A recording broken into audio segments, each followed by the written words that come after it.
Ladies and gentlemen, welcome to Murder Church, Publicly Buzzed Live. We are here super early, extra early. Normally we come on at 9 a.m. Eastern Time. Today it's going to be 8. And it's going to be a shorter stream also. I'm closing this down at 11 a.m. Today there's a there's a wrestling show today, a really big wrestling show today at like 1 a.m. It's happening in the UK, so the timing's weird. But yeah, I'm going to a buddy's house, which is like about an hour away. And yeah, so that is why we're on a little bit of a weird time frame today. My beard, I was trying to get it looking decent here, a little bit out of whack. Thank you all so much for hanging out. I see a bunch of awesome people in here this morning. Let's look through the chat here for just a second. Thank you all so much for hanging out again for Murder Church.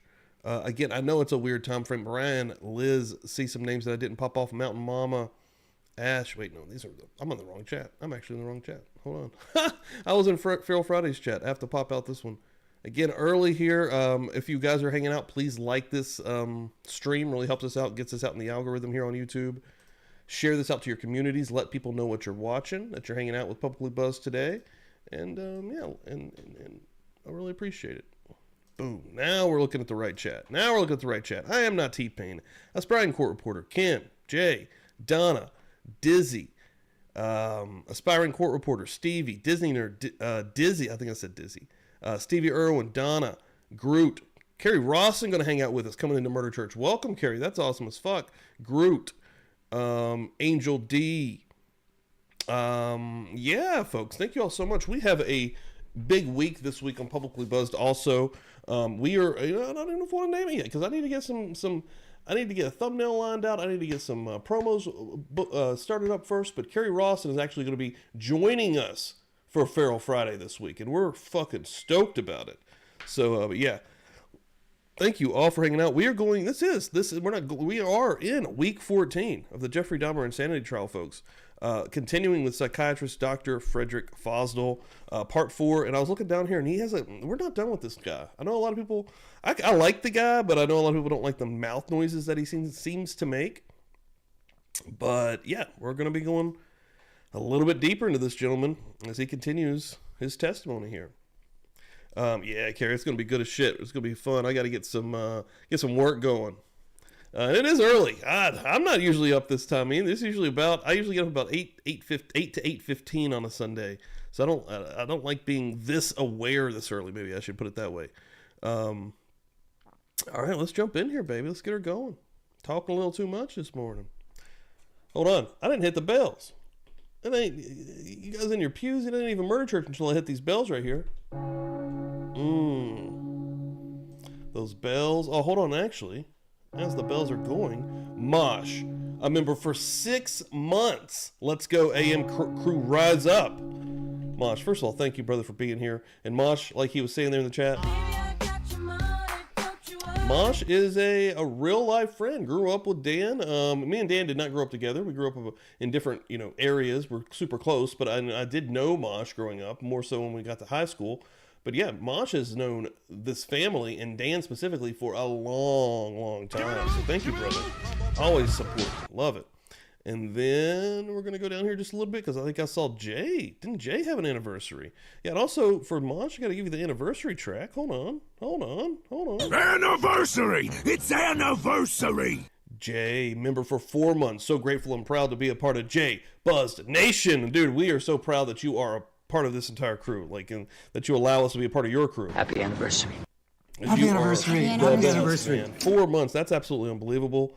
Thank you so much. Give me a little bit of love. Thank you so much. Love it. Oh, and chat's behind the pic, of course. Hold on. Boom. Should fix it now. We'll show those back out. Boom. There they are. Throw them back out there. And we'll throw Mosh up just so everybody can see. Boom. There's Mosh as well. Thank you all so much. This is amazing. Thank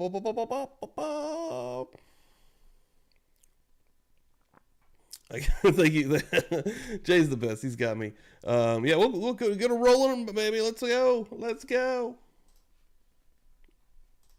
sure the sound's working. See, folks can actually hear what's happening. Again, trigger warning on all of this, guys. Trigger warning on Murder Church. Trigger warning on all of Publicly Buzzed. But yeah, and it's nothing violent that you're going to see. You're not going to see any images or any videos, but just the subject matter in general that is being discussed is very, very intense, quite frankly. I think you had just concluded by saying that the defendant thought Conrack was about 16 years old. Yes. Yes, I did. Did you then discuss with him the next victim? Yes, I did. And would you share with that discussion with the jury? He said he met Matt Turner at the bus station in Chicago, offered him money. Turner agreed to return to Milwaukee. Mr. Dahmer had been to the bathhouses in Chicago 2 nights that weekend, had one lover for 1 night only, was turned down on the second night. He and Turner returned to Milwaukee. They watched videos and then gave Turner the drink mixture, strangled him, and a few days later dismembered him and saved the skull. Put the flesh in the trash bags and did not use the acid routine. Put the bones in a freezer with some flesh left on them. Put them in the freezer so that they would not smell. Kept the skull and the unclean bones in the freezer. Did he indicate that he returned to Chicago the next weekend? Yes, it does. Yes, he did. What happened then? He went to a certain nightclub, gave the name of the nightclub, and he met Jeremiah Weinberger. Said that Weinberger performed oral sex on him in the corner at this tavern, and said that Weinberger wanted to be Mr. Dahmer's, quote, houseboy for the weekend, unquote. On the way back to Milwaukee, Weinberger curled up next to Mr. Dahmer on the bus, and Mr. Dahmer said this, quote, embarrassed him, should be embarrassed me, dash, I'm not an exhibitionist or anything, unquote. Referring to Turner being demonstrative embarrassed Mr. Dahmer. Excuse me, you said Turner? Did you say Turner? Turner's being demonstrative on the bus to Mr. Dahmer embarrassed Mr. Dahmer. I thought we were talking about Weinberger. Weinberger. I'm sorry. Mr. Weinberger is being demonstrative on the bus. Thank When asked about getting caught or getting into trouble, he implied that there was, quote, That's a good idea, Jay. That'd be a really good one, actually. Murder Church logo on a black mug. Dude, I've got to get my ducks in a row with all my merch and stuff, and just everything in general. I didn't even do the Patreon yesterday. I was planning on making a Patreon. Yesterday, all I did was I worked on a video for like 6 hours. Later today, 3 p.m., I do have a new video coming out on the Idaho 4 and Koberger stuff, specifically the IGG and the FBI visiting Gabriela Vargas, which is one of the experts for the defense. And she had testified on 8/18, basically saying, the law enforcement has used some of these genealogy sites nefariously. You'll have to watch the video. It's a lot. I put a lot of work into this. I had watched the testimonies, and then I actually put together like a little script. They put a lot of work into the video coming out today, so I hope you guys enjoy it. But yeah, I need to get on a bunch of the merch stuff, man. You guys kill the merch, dude. You guys murk it out there. My favorite one is the Friday Even Your Heart mug. That thing is gorgeous. so many close calls and nothing happened. I felt successful, unquote.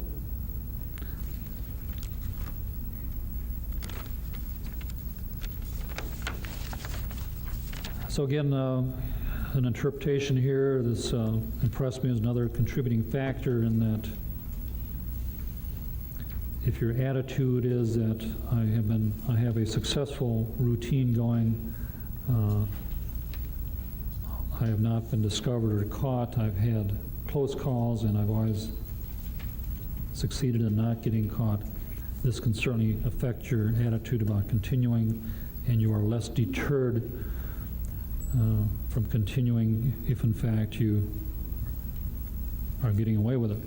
So I think this attitude helps explain in part the continuation of his behavior.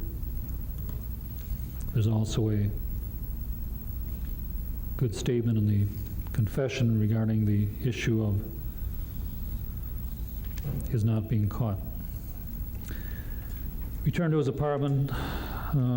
They had sex, watched videos. Weinberger told him that he had to be back next Monday morning.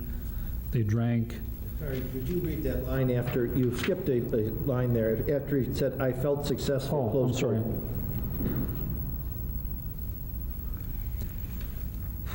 So many close calls. This is a lot for Fossil, too. This is part 4, and anybody that's been with us for the last 2 weeks, this gentleman has been on the stand. Yeah, and we have way more of this gentleman. And it's rough. It's tough on him. You can see it gets to him. Calls and he tries to even kind of like censor himself randomly, and they'll be like, no, what's that part there?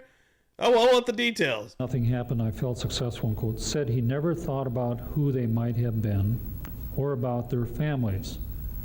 I remember asking him at this juncture, did you ever wonder if, this guy was a student, or was he this or that, or, he might have been somebody's son, and this kind of stuff. And that was his response. He said he never thought about who they might have been or about their families. Quote, I blocked those thoughts out of my mind, unquote. And again, depersonalizing the individual, or impersonalizing the individual contributed to allowing him to do what he was doing. Returned to his apartment, had sex, watched videos. Weinberger told me he had to be back Monday morning. They drank in the morning, and he tried the drill technique with boiling water, quote, to make them zombie-like, unquote. Weinberger woke up 2 hours later, and he was, quote, disorientated, unquote. He gave him some more pills and a second injection of boiling water, and Weinberger fell asleep, left Weinberger on the bed, and then said the second injection made him comatose, meaning unconscious. Mr. Dahmer left for work and then returned and said he was, quote, happy, unquote, to see that Weinberger was still alive, but disappointed that he was in a coma. Again, reflecting Mr. Dahmer's attempt to develop a new routine procedure of having a live but compatible sexual partner. He said he wanted them to be mentally alert enough so that, quote, could follow my commands, unquote. Said he spent all day Tuesday trying to revive Weinberger, took pictures and had sex with him, did not know what to do, was waiting for the effect of the injection to wear off, and that Mr. Weinberger would become more alert. Weinberger was comatose when he again left for work, and then when he returned the next morning from work, found that Weinberger had died. Took pictures and masturbated and put him in the bathtub. Put the head in a bag in the freezer, left the body in the tub with a bleach water mix. Said this was the first time he used the bleach water mix, and then he closed the shower curtain. A few days later, met the next victim, Oliver Lacey, black, quote, well-built and attractive, unquote, on the streets around 3 in the afternoon on a Sunday afternoon, and Mr. Dahmer was scheduled to work that Sunday evening. Said Mr. Lacey was, quote, especially attractive, unquote. Mr. Lacey was not gay. Then I asked him, he was approaching these people on the street, and this is somewhat of an outgoing, assertive thing, and he agreed that he was not, quote, shy, unquote, that he would go up to strangers and make sexual propositions on the street. They returned to the apartment, gave Lacey the mixture, quote, immediately, unquote, because he knew that Lacey was not gay and would not want to stay around, did not use a drill technique, had bought some chloroform in an attempt to experiment with trying to prolong the effects of being drugged after the sleeping mixture, to prolong the period of unconsciousness. And he told where he got the chloroform. And they drank alcohol in the apartment that afternoon. But the problem that confronted Mr. Dahmer then was maybe somewhat new, but he was not free And then he was scheduled to go to work at 11 p.m., so he called in sick, and this is what led to his dismissal from his job. What's up, Lisa? Yeah, anyone coming out this morning, I appreciate the hell out of it. I know it's earlier than usual even. I can't even imagine the West Coast people. They're probably not going to make it today. Chloroformed Lacey with a dust mask, and dripped the chloroform onto the cloth. Lacey woke up Monday morning about 4 a.m., and he said this technique did not work either. Then gave him some sleeping pill mixture and coffee and strangled him with a strap. And he said that Straughter was the first one that he used the strap on. So that with respect to Lacey, he first drugged him, then attempted to extend the period that he would be under the influence or under his control by attempting to chloroform him. Is that correct? That's true. This was not successful. Lacey woke up and he gave him some coffee with more pills in it. Is that correct? That's true. Then proceeded to strangle Lacey with a strap after some period of time. That's true.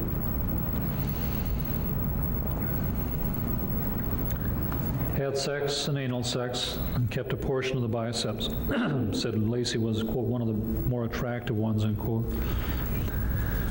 He said he still had frozen body parts from the earlier case, but was not going to use them. He said, quote, on the spur of the moment, unquote, took some fresh muscle, never froze the biceps, but did freeze the heart for later consumption, took many pictures. Weinberger was still in the tub, did both Lacey and Weinberger together, put the flesh in trash bags and froze the bones for later, quote, acidification, unquote. When you say he did them together, I mean he defleshed them together? Apparently. Kept both heads for later cleaning, agreed that, quote, that the, quote, freezer was full of heads, unquote, and figured out that Lacey, Weinberger, and the Chicago bus station case heads were in the freezer. Said 3 were painted and several were unpainted. Those are just decorations, man. What are we talking about here? I bought those down at the fucking Goodwill. What are you talking about? Said he drank much more and on a This one's got a little human flesh still on it, sir. daily basis after losing his job. Formerly, he just drank on weekends. He said, quote, I didn't want to keep on doing it. That's why I tried the drill technique. So again, an attempt to start a new approach. Said several individuals were not gay, at least 5, and he gave their names. The next and last individual was Joseph Bredehoft, Caucasian. After he lost his job, this is Mr. Dahmer. This case is after Mr. Dahmer lost a job. Said he was drinking excessively and met him in a near West Side area and then returned to the apartment in the afternoon? That's right. Would you then proceed from there? Had sex, gave him the sleeping mixture and strangled him, did not take any pictures, was on the bed for 2 days, decomposed rapidly and had maggots on his face. Placed the body in the bathtub, put the head in the freezer. Flesh in trash bags and the bones in the freezer for later cleaning. Said he bought a new, thicker and stronger 57-gallon trash barrel because the previous barrels were too thin. They allowed too much odor through the plastic, did not like the smell, would open the windows to let the smell out. When asked, said, quote, very much so, unquote, he was behind in cleaning up the bones. Said he had the bones of the, quote, Chicago bus station case, unquote, Lacey and Bredehoft in the freezer. Said his plans were to keep Lacey's skeleton, but then acidify the other 3 skeletons. Had the bones in the new barrel without any acid in it, had not bought any acid. When he was arrested, had Lacey's bones in the freezer and Lacey's head in the refrigerator, and he had used the head the night before for masturbation purposes. A few days later, was at a mall, approached an individual, Did not like the smell. Dude, stop making the smell, Carrie. 100%, right? Edwards, I believe. Yeah, now we're 14 weeks into this, and this one has been really interesting because you see how fucking broken Jeffrey Dahmer was. He didn't want to continue doing this. He didn't even want to keep doing it, but the addiction, he had to keep doing it, right? He kept wanting to do it. Even when he got caught, it's almost like he was relieved. He went right down to the police station and gave a 60-hour confessional, giving all the details to the police. Again, he would have kept doing it, I'm sure. He kept wanting the pleasure. He kept wanting to feed these sexual desires that he had, but yeah, man, his is different in a weird way too, and it's unique to watch this and kind of go back in history and look through all the details, which I'm learning a lot that I did not even know about because this is so intricate. But man, what a fucked up dude, though. Talked to him the week before. The individual came up to Mr. Dahmer and asked for a cigarette the week before on Wisconsin Avenue. Mr. Dahmer saw him a week later in the mall, approached him, offered him money, and they returned to the apartment. Edwards drank the 151 proof rum, and Dahmer drank the beer. They did not have sexual contact. Mr. Dahmer wanted bondage pictures. The victim agreed to having one cuff placed on his wrist. They were watching the Exorcist video, and Mr. Dahmer passed out. There was no sexual contact as of this time. The victim's shirt was off, and he did not know why he passed out, and I have in quotes here that he appeared rather upset and disappointed in himself for letting this happen. Quote, "That's what triggered the whole thing," meaning his arrest, unquote. Sorry, the portion that's in quotes is that's what triggered the whole thing, the arrest. Is that correct? That's what Dahmer said, right? Yeah. I might add that, well, there were a few times during my interviews that he showed the most emotion, and this is one of the times that Mr. Dahmer definitely perked up and was more emotional about, kind of really. Not hear the last thing you said. One of the Perked up was much more emotional about his arrest. He was kind of disgusted with himself that he let this happen. There were a couple other times during my interviews that he showed emotion too, but I have not mentioned those. The other individual left, meaning Edwards, and Mr. Dahmer said he woke up in his living room. The police knocked on his door 5 minutes later and asked for the cuff key. The police saw the pictures in the drawer and saw Lacey's head in the refrigerator. Said he did not remember leaving the apartment or the ride to the police station. Said he had about 10 beers that day and was quite mystified as to why he blacked out. He woke up and talked to the detectives. He said he did not feel drunk when he was talking to the police, and he estimated he gave about 15 statements. When asked about his sexual desires since his arrest, he implied that they are suppressed and not on his mind, quote, because of the circumstances, unquote. When asked if he could kill someone again, he said he would not because he would, quote, consider the circumstances, unquote. Consider the consequences. Consequences. You're correct. Did that roughly close your interview of that date? Yeah, that was the end of my fourth interview. Did there come a time on the 9th of January, 1992, that you met with Mr. Dahmer to conduct a final interview? At this juncture, I'm asking for a sidebar, Your Honor. And let's hear the exact words being said as the basis for the doctor's opinion, and I think that's not contemplated by the statute. And therefore, I think the doctor, if he's going to testify, should tell us basically what he asked him and what he feels in his answer as reported to him using those notes served to give him and us a reasonable, and the jury a reasonable explanation of his diagnosis.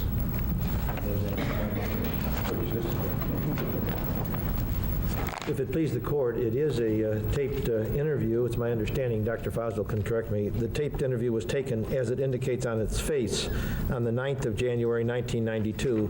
The typing apparently was done on January 10th, but on its face, it's done on the 9th, the interview. It does appear to be there's no intent to specifically adduce it as a taped interview. I know we may later confront this issue. We haven't yet decided what format will present the information that Dr. Dietz secured. We haven't reached that as a final decision. But in terms of the interpretation of the law being given by Mr. Boyle, I've never read such a case. It's an interesting interpretation, but it certainly can be no more than that. I assume that with respect to Dr. Dietz's proposal, that I assume has probably excited some research by Mr. Boyle's firm on the issue, and yet none is presented to the court. And my suspicion is that there is no specific case that answers the issue, and it seems to me, this witness is prepared, I believe, we have not conferred on this point, but to paraphrase the question and answer so that it doesn't come across as a verbatim quote. And I could ask him to do that, and I suspect he could do it. So the issue need not be raised right now. We're not attempting to convey to the jury that this is a verbatim. I can ask Dr. Fosdell to modify it a bit so it doesn't appear that way if the court wishes to take it under consideration, the issue. It's not, in other words, I'm not here saying, no, we want to present it as a taped interview. That's not our intent. We're just after the information, not that it necessarily be verbatim. Anytime he paraphrases, though, I suppose at some point Mr. Boyle won't like the paraphrasing. I don't think I would either. I'm not suggesting that it will be quarrelsome about it, but we're not attempting to convey. It's not our design to say, look, we taped this. It's not the intent. We're prepared now to paraphrase, but I would want to say that this is not yielding on the issue. I think to protect the record, it should be made clear that this is precisely what we were talking about at the sidebar, and the court decided to go on the record with it. So the thing need not be decided at this point. I think Dr. Fosdell, he is on the stand. May I ask him if he would have had great difficulty paraphrasing it? I think he's going to be required to by the court because I'm proceeding under 90403. And I don't think that when we ask a witness to come to the witness stand, we ask him to completely reproduce his examination. And that's what you're doing if you simply produce a tape recording or a transcription of a tape recording. What we're asking him to do is summarize what his examination is. That's what I expect him to do. It may be that in the course of the examination of a witness, it may be appropriate to go into what, in effect, are the details of his notes, and we do that all the time. If that becomes necessary, we will do so, but not initially as far as the examination of the witness is concerned. Could I just confer for 1 minute with the witness? So Why don't we all take 5 minutes to catch our breath, and we'll get back at it, okay? Court's in recess. Please rise. Wait. Dr. Fosdell, did you meet again with the defendant on January 9th of 1992? Yes, I did. And was that here or in some other facility?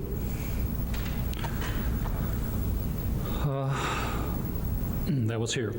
And was it in a room near where we are Same room. presently? And you met alone with the defendant at that time? Yes, I did. And you have some notes from that, is that correct? Some notes you prepared yes, from I that? And I'd ask you to turn to page 2 of those notes. This poor man. It's like, what else do you want me to read? Was there some discussion between you and the defendant about the subject of necrophilia at that time? Yes, there was. And was there any discussion about, in particular, what his and your understanding was as to whether he preferred behavior with sex with deceased persons or live persons? Yes, there was. And can you briefly summarize to the jury what his indicated preference was?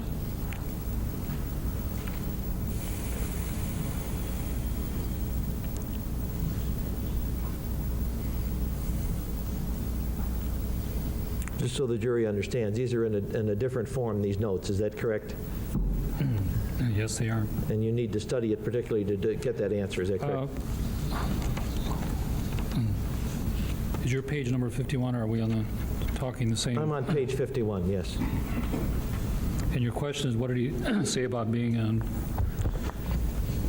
All right, in terms, was there discussion between you and him about whether the body is alive or dead and what comparative pleasures he would draw from that?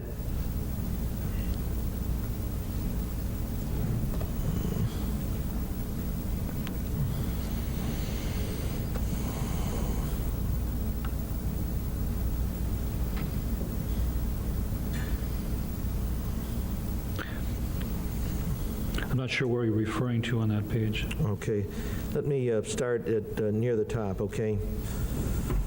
You ask him about his understanding of necrophile and whether it implied that a person Okay. would have to be dead before you could enjoy that person. And did you want to discuss with him what his conception was of being a necrophile? Okay.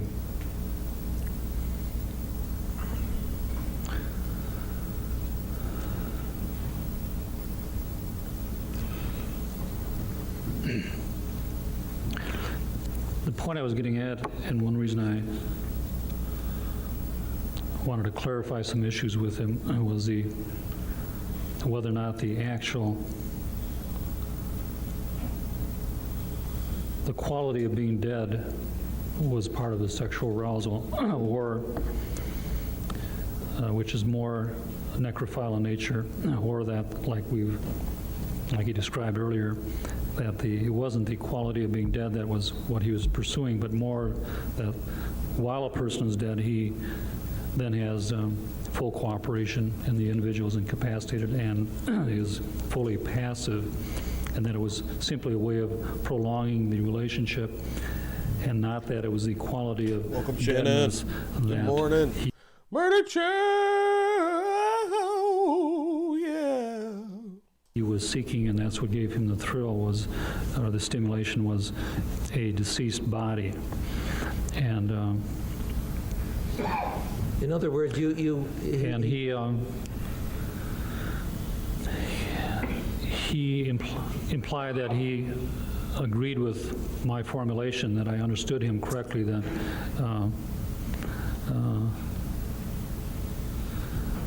at least so far in the discussion, that my formulation was somewhat true, that it was, again, a means to an end. It wasn't, he didn't need them dead for stimulation purposes. In other words, did he indicate that he undertook the death to continue the sexual pleasure that he was experiencing with the person while they were alive and unconscious? Yes, pretty much what I've been talking about all afternoon. Right. So that it wasn't necessary that he preferred their body dead, but it was just a way to continue the pleasure, otherwise they'd get up and leave. That formulation, yes.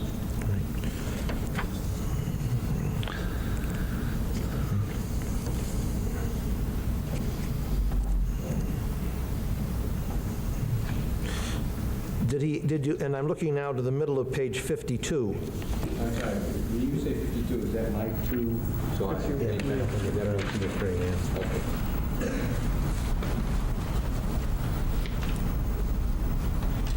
And was there a discussion at that point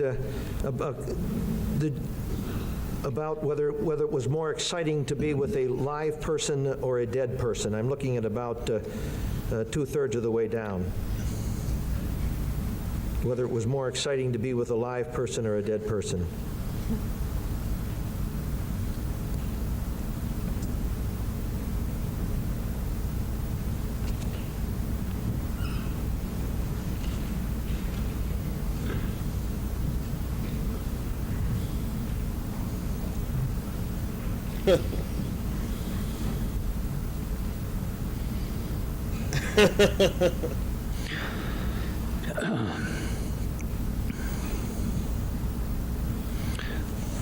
The discussion there related to, like you said, whether or not it was more exciting or stimulating being with a dead person than a live person, and he implied that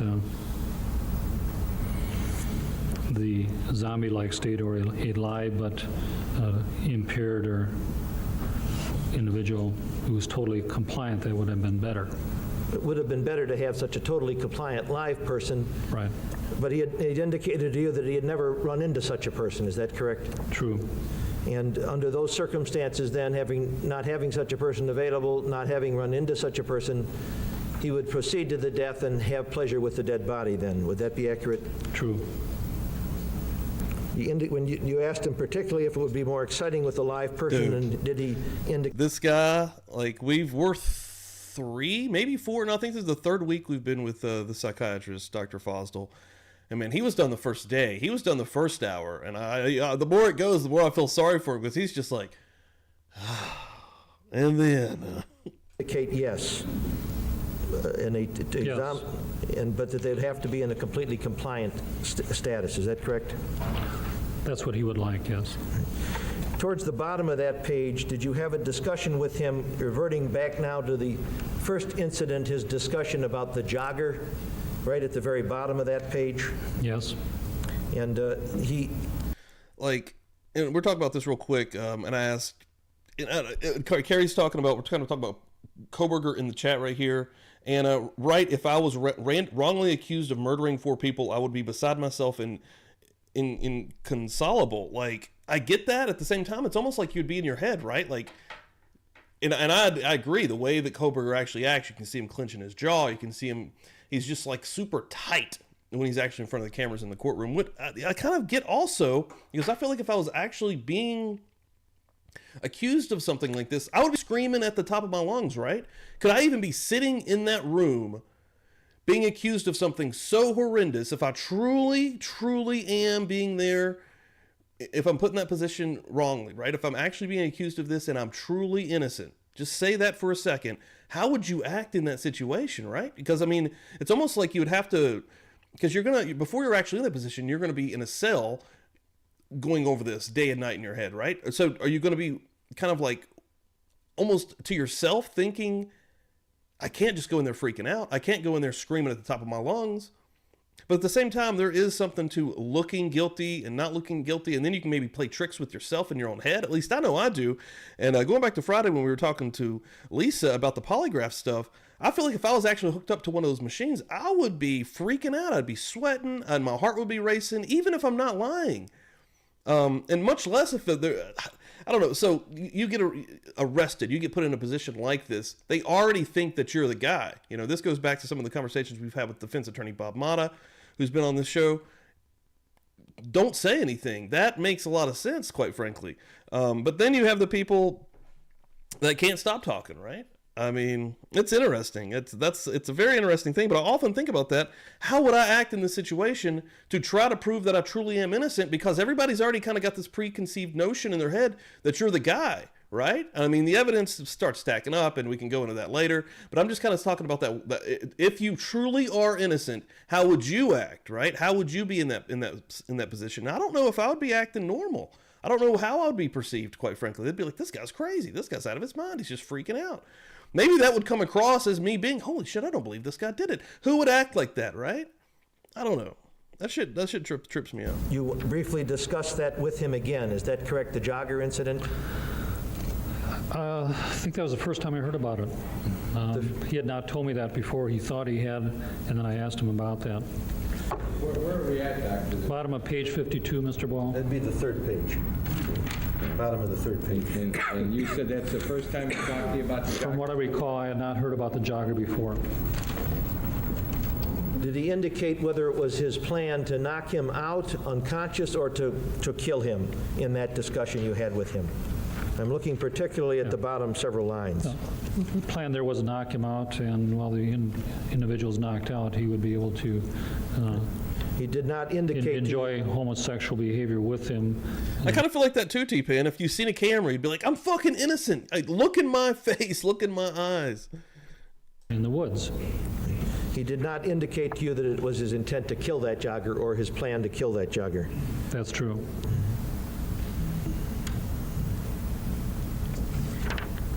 I know.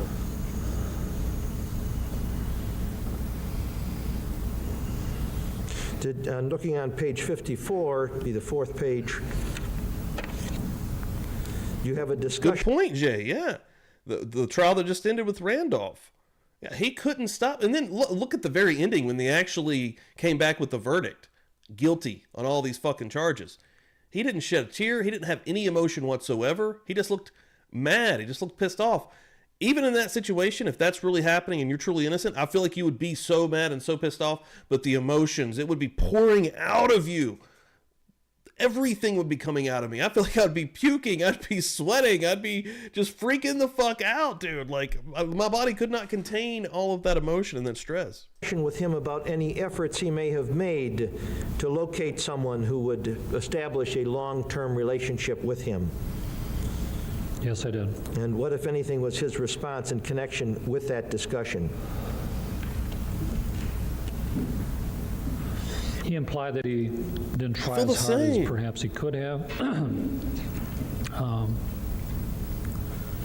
Living with grandmother certainly would not facilitate having a boyfriend. And towards about 2/3 of the way down, you inquired as to whether there was any sexual pleasure in the strangling and dismembering that was involved.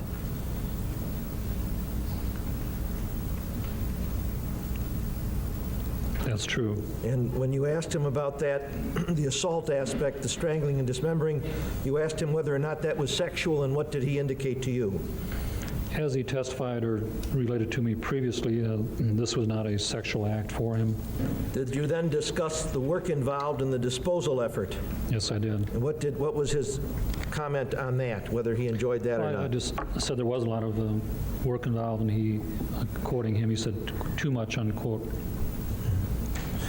Then into the next page, 55, about mid-page, did you ever ask him whether he had good sex, particularly with the drugged persons? Yes, I did. I asked him in what manner did he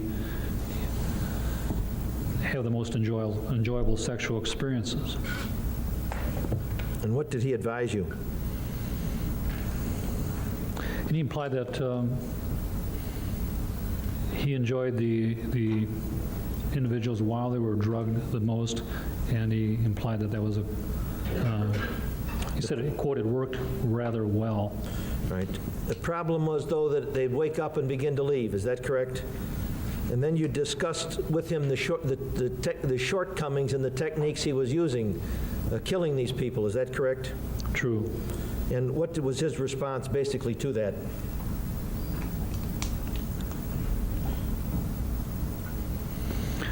That would he indicate it was better than we were nothing? talking about the shortcomings of the deceased technique, and he said one drawback was that they didn't last forever, and then I raised the question of it's also being illegal, and he said that was the, quote, ultimate drawback, unquote.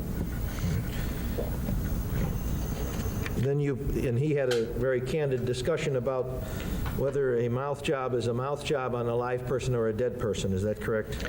With all due respect, I don't believe Sir, can you please never say mouth job ever again? Mr. Dahmer's coming on with those words. So just so it's clear that they're the doctor's words to Mr. Dahmer.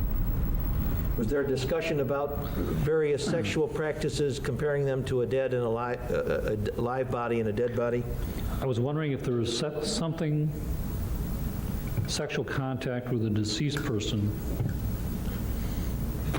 if there was something he could do with a deceased person that he could not do with a live person that was so pleasurable, or was the motivating factor here. What can you do with a person in that state that you can't do with a person in a living state that might want you then to be more, let's say, purely necrophilic? Is there something that is particularly arousing or pleasurable about the deceased state that you want to then get to that state, and then you can do this thing? And he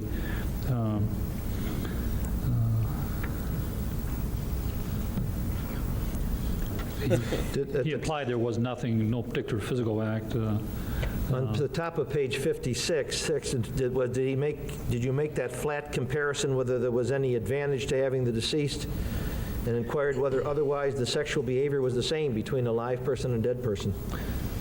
It pretty much was. All the advantage he got from was the control of the situation. True. Did you ask him otherwise, was the sexual behavior the same? Pardon me?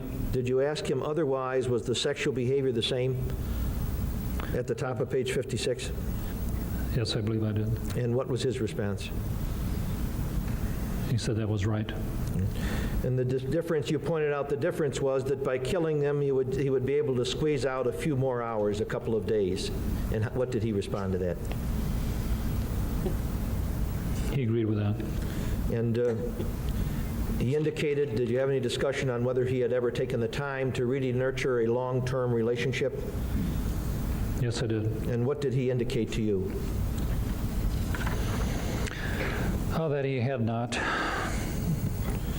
And did you have a discussion with them about his personality type, the type of personality style that he used at the bottom of 56 and then over to 57? Yes. And Gary, it's all so bad in this. Like, every single one just, like, goes way off the rails. Like, I mean, I get it. You know, it's all on the record, and this is literally from them examining Jeffrey Dahmer, and, you know, but Jesus. And you can tell he might be having the most difficulty with getting all this out there. You know, and I do have a playlist. I'm going to put that in the chat right now also. I have all previous 13 weeks, and then again for the 14th week, this one currently will be in there, of course. But yeah, you can watch through every single week of this in real time. It'll take a while, you know, we go deep, but... what was the discussion about his style? He pretty much confirmed what I would consider loner personality traits, or what I call schizoid personality traits, tendencies toward friendlessness, trouble forming relations. And in the middle of that page, was there a discussion about selfishness involved in doing what he was doing? Yes, Out there the middle was. of that page? Yes, there was. And what did he indicate at that time about whether he thought it was selfish or not? Well, again, I was trying to maybe correlate that, were he better able at forming relationships with people in general and other gay men in specific, that maybe this might not have happened. And he said that if he didn't have such a desire for what, quote, total control and domination, that he said, quote, if I wasn't so selfish, and then he, unquote, then he said that what he was doing was, quote, the ultimate in selfishness, unquote.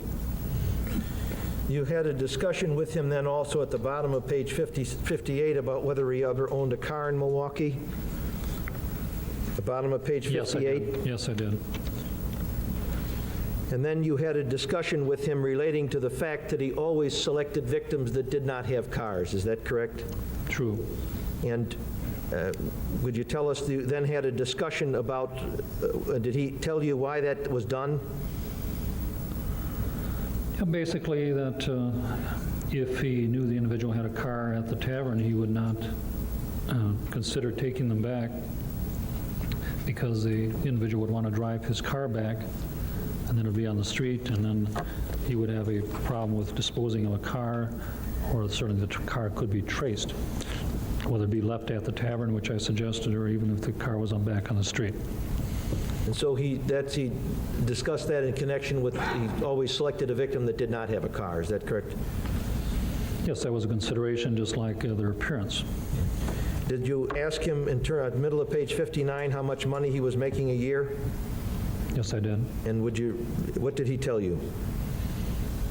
He estimated $20,000 to $25,000.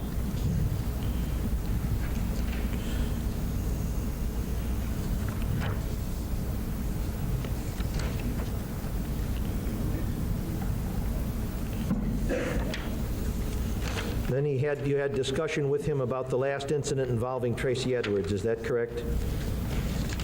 What page? I'm at the bottom of page 59 and the top of page 60.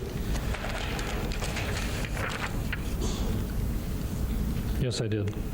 You related some of that, and you went into further discussion with him about that. Is that true?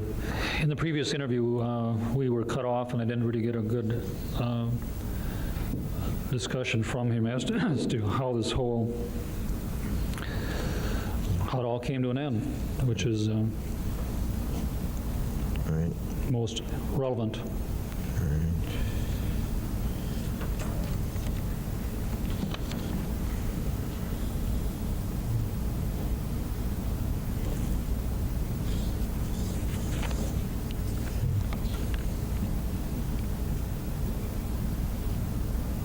You had discussion with him on that day about the altar, too, a temple altar, is that correct? Yes, I did. And can you tell us basically what the subject of that discussion was and what the response was? He describe it to you, what he had in mind? What page are you on? I'm on 61. He had mentioned the altar briefly in an earlier interview, and I never followed up on it. And he did describe to me what that was all about. And basically, he described the layout. And he had some discussion then that he had read something in the Satanic Bible? He did mention then that, yes, he was getting into, or had been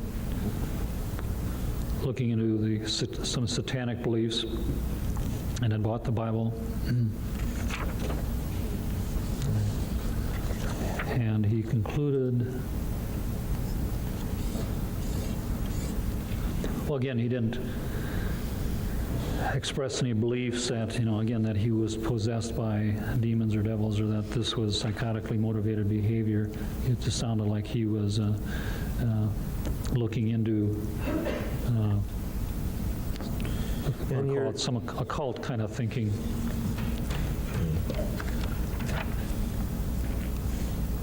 How long did that interview last, that last interview? 2 hours.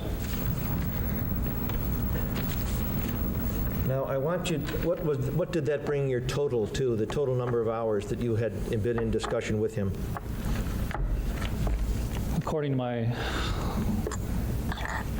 stop-start entries, it's 17 hours and 15 minutes. And that had been over 5 days, is that correct? True. And it had reached back from October 16 of 1991 until January 9th of 1992, is that correct? That's true. So there were intervals and breaks over roughly a better part of a 3-month period, a good part of 3 months, that the visits were spread over. Would that be accurate? Yes. Now, I'm going to ask a series of questions, and I want you to respond applying those questions to all 5 interviews, all right? During those interviews, You never know where the day will take you. did he at any time indicate a delusion to you, what you perceived as a delusion? No, he did not. Did he at any time indicate, was there any indication of hallucinations? No, he denied this. There's sometimes, would you explain to the jury what a command hallucination is? First of all, a hallucination is a symptom of psychosis, and I'd be happy to Yes. elaborate on psychosis. Is a term that refers to a degree of impairment in a psychiatric disorder. Psychosis in and by itself is not a disorder. Jay gonna come through here with $2 passing the plate.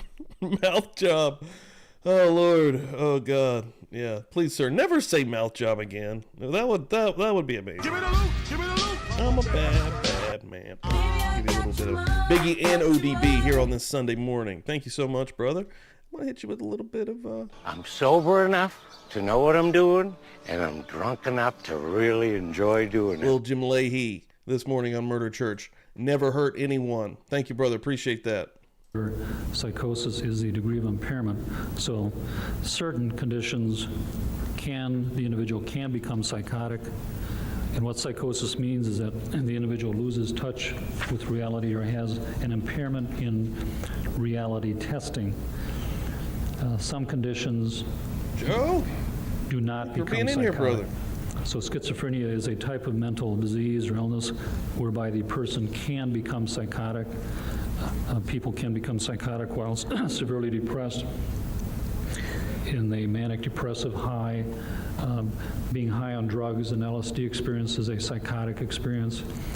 An alcoholic having delirium tremens, DTs, is a psychotic experience. The person seeing bugs and things that aren't there. So there, some conditions can have a psychotic symptoms. In this particular...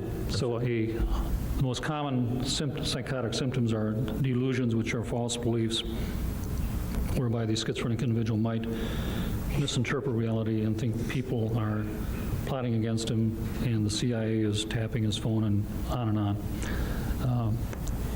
The person can also hear voices and no one is there, and sometimes these voices tell the afflicted individual to do things, and this is called a command hallucination. Question for the class, everybody. Oh, wow. Yeah, I don't know. That one completely took me off guard as well. Right. In terms of any command hallucinations, in your discussions over those 5 periods over the 3... Well, think about it like this. What if you were in a situation, or anybody was in a situation where, you know, that was said instead of the other one? You know, you're like... 3 months, did you find any evidence? I'm dancing around it. I'm gonna step away. Command hallucinations in the defendant? No, I did not. In your communications with him, you put questions to him and he put answers to you. Did you find him incoherent? That's a mouth job in the holler. Back there, back in the holler, that's what they call him back there, big old mouth job. I don't know why they don't call him the other thing. That's all I've ever heard in my life, a mouth job. Incoherent at any time? No, he is not incoherent. Was there any marked loosening of association? No, there was not. Did he at any time become catatonic, either by excitement or go into a catatonic stupor? And would you define that to the jury? Well, again, these are schizophrenic symptoms you're alluding to or discussing, and he does not have, in my opinion, a schizophrenic illness. Catatonia is another type of schizophrenic symptom, or at least most commonly found in schizophrenia, where the person can hold a stiff muscular posture for an endless period of time. Rarely seen these days, more commonly seen in the old days before the introduction of antipsychotic schizophrenic medications in a ward of for example, a state hospital years ago, there might be an individual sitting in a chair with his arm in the air, and that's catatonia. Right. In your entire conversations with the defendant over these 5 times over the 3 months, did he give any evidence to you at all of being in a psychotic state? No, Mr. Dahmer is not, his reality testing is good. There's no evidence of psychosis. He does not have a type of disorder that has the potential for becoming psychotic unless, again, referring to that, you know, alcoholism is a type of psychiatric disorder, and some of your chronic severe alcoholics do have withdrawal symptoms accompanied by delirium tremens, which is a psychotic symptom. Otherwise, he does not have, his personality makeup is not a type of personality makeup that is prone to become psychotic. His sexual disorder is not a psychotic type of disorder. And in your meetings with him, you saw no evidence of any psychosis? No, he is not a psychotic individual. The diagnostic categories he has are the type that... Yeah, everybody rolling in right now. Really appreciate it. Thank you all so much. This is the normal time when Murder Church starts every Sunday, 9 a.m. Eastern Time. Appreciate the hell out of it, guys. Thank you all so much. Everybody randomly coming through. Make sure you hit that like. I know that's an annoying thing to keep saying, but it really does help, and it really does remind folks sometimes to hit the like. So, and it helps us out here on YouTube, getting us into the algorithm. Yeah, sub up if you haven't, if you're randomly passing through. I know Murder Church grabs a lot of new folks as well. And if you are subbed up and you haven't hit the 3 little dots, do that, and then make sure all notifications are turned on, because you want YouTube to notify you when we go live here at Publicly Buzzed, when we drop videos, which at 3 p.m. Eastern today, a new video is going to be dropping on the Idaho 4 Brian Koberger case. It's going to be the IGG stuff that's coming out with Gabriela Vargas, and the FBI paying her a visit after her testimony on August 18th. I worked all day yesterday on that video, so please check that out. Yeah, and again, thank you all so much for being here. Appreciate it. Do not have psychotic symptoms, unless, again, referring to alcoholics' psychotic symptoms. As a result of the examination of the materials that you received, as a result of your examinations of Mr. Dahmer, and bearing in mind your training, your education, your experience as a forensic examiner, Did you then prepare a report reflecting your conclusions with respect to the issue of mental responsibility in this case for Mr. Dahmer? Yes, I did. And you prepared that? That is a several-page report, is it not? 3 pages. And it is the result of your forensic examination and everything you learned about this case. Is that true? True. Do you have that with you? I do. Would you read your conclusions to the jury? Sorry, read the report or read the conclusions? Would you read the report?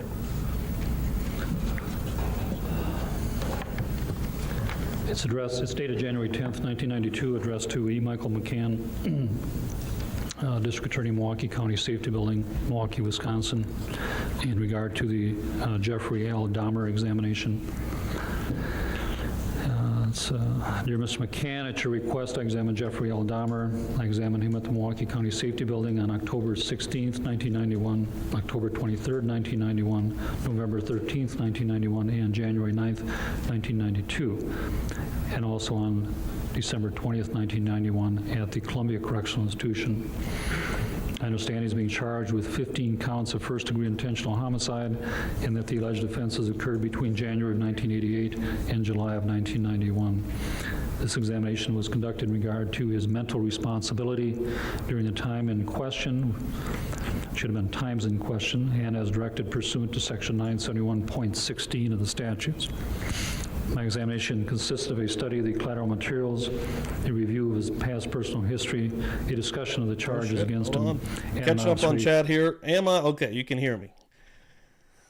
We're still good. I haven't muted myself yet. Anna going to come through gifting out a membership. Let's show a little bit of love here. Beers in the chat or coffees in the chat. I know it's still early for a little bit of drinking, but Kelly Gell is going to grab that. Hell yeah. I'm sober enough to know what I'm doing. Welcome. And I'm drunk enough to really enjoy doing it. Crack them beers open anyways. I know it's a little bit early, but look at them satisfying pours right there. Welcome to being a member. We just now had our members only stream from Thursday, so you can actually go check that out. It's just us hanging out. We're going over the Sarah Boone, her last letter to the judge. But yeah, love that. Thank you very much, Anna. And then down here a little bit further, looks like we've got Shannon coming through with $5. Shannon, thank you so much for Gypsy's Food Fund. Steve, I don't care if you eat, but my girl Gypsy deserves the finest. And you're absolutely right.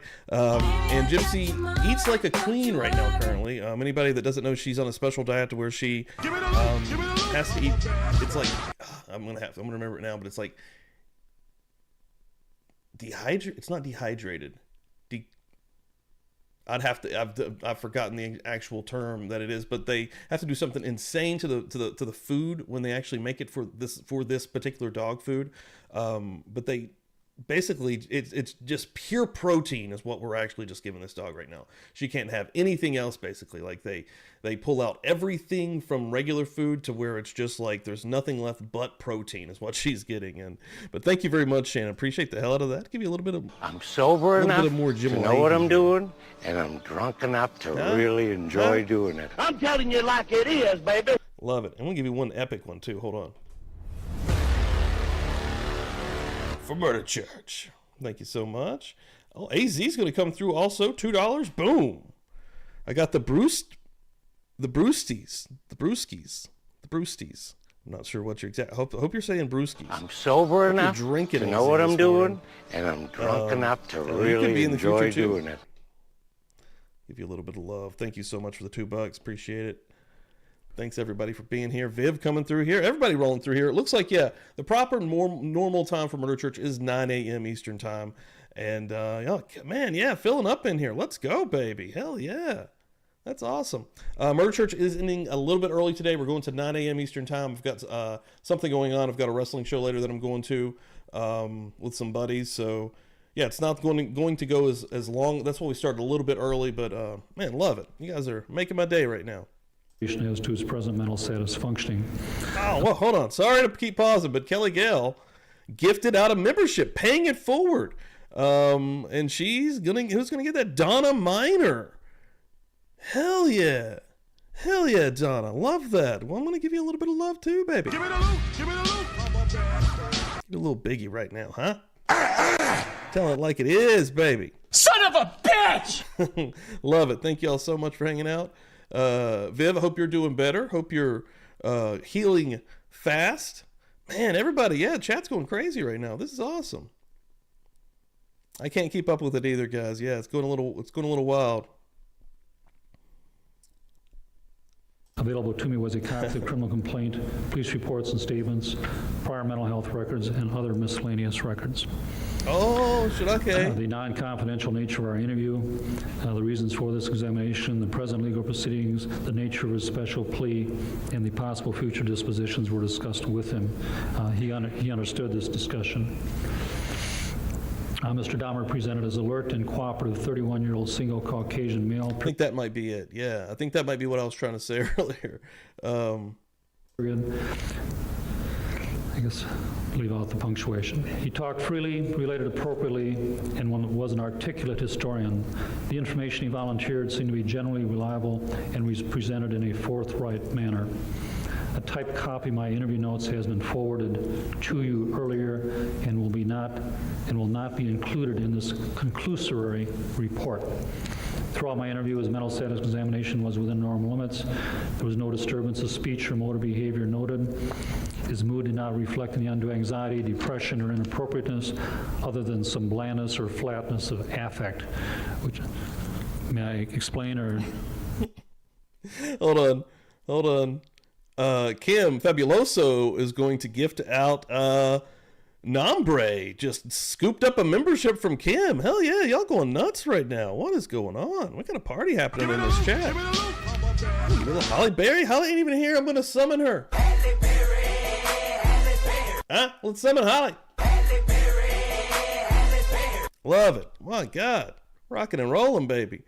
Beers in the chat. Mimosas in the chat. Coffee's in the chat. Bloody Mary's in the chat. I'll give you a beer glass walking between a wiener and what was the other side of it? I've done forgotten. A wiener. There's a wiener, a beer glass, and a peanut. A peanut happening right here, baby.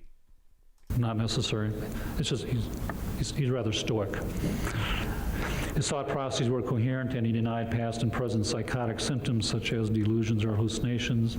He comprehended my questions, and his recent and past memory was quite good. He appeared to be of at least average intelligence. Diagnostically, there's a history of various personality traits, including a tendency towards social withdrawal and trouble forming relationships. Superimposed on his basic personality makeup is a history of long-standing involvement with alcohol, parentheses, alcohol abuse / dependence, close parentheses, and a gay / homosexual sexual orientation. I was not able to substantiate an ongoing type of mental disease such as schizophrenia, a bipolar or manic depressive disorder, or other type of mood disorder, an organic mental disorder, or other type of psychotic disorder. The main area of psychiatric disturbance is obviously in his sexual behavior and best community, guys. The best community right here. I don't care what anybody says. Manifested by his capacity to commit several homicides for sexual purposes and by his capacity to engage in necrophilic behavior. Since his pattern of sexual behavior is clinically rare, parentheses, and perhaps even unheard of, close parentheses, and most unusual and bizarre, no particular single diagnostic category adequately covers this most unusual case. The diagnosis of paraphilia, not otherwise specified, would be a diagnostic category to note the primary area of psychiatric disturbance. In Milwaukee, his sexual adjustment and functioning. Kelsey just gifted out a membership, and Carrie Rawson got that membership, and that's fucking awesome because those are completely random. Like, Carrie just scooped that up, boom. That's awesome. Well, welcome, Carrie. You are now a Publicly Buzzed member. Yeah, baby. Boom.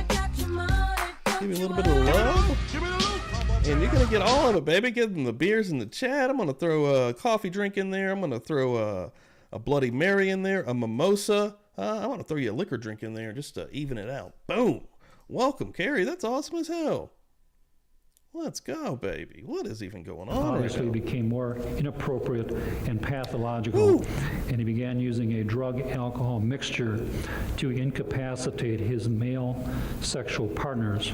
Parentheses, prior to this, he had considered and attempted to use a sawed-off baseball bat and a barbell, close parentheses. His desire to incapacitate his sexual partners / victims. Wow, we ain't getting through this one. This is awesome. Holy shit. No, this is amazing. Tangled Crochet gifting out another membership. Shannon L getting that one. Let's keep it going. Holy crap. What is even going on right now? Let me crack one. Crack three. Hold on. Satisfying pours right there. Right there on screen. I don't care what time it is, baby. We done started the party and we're going to keep her going. Wow. This is insanity.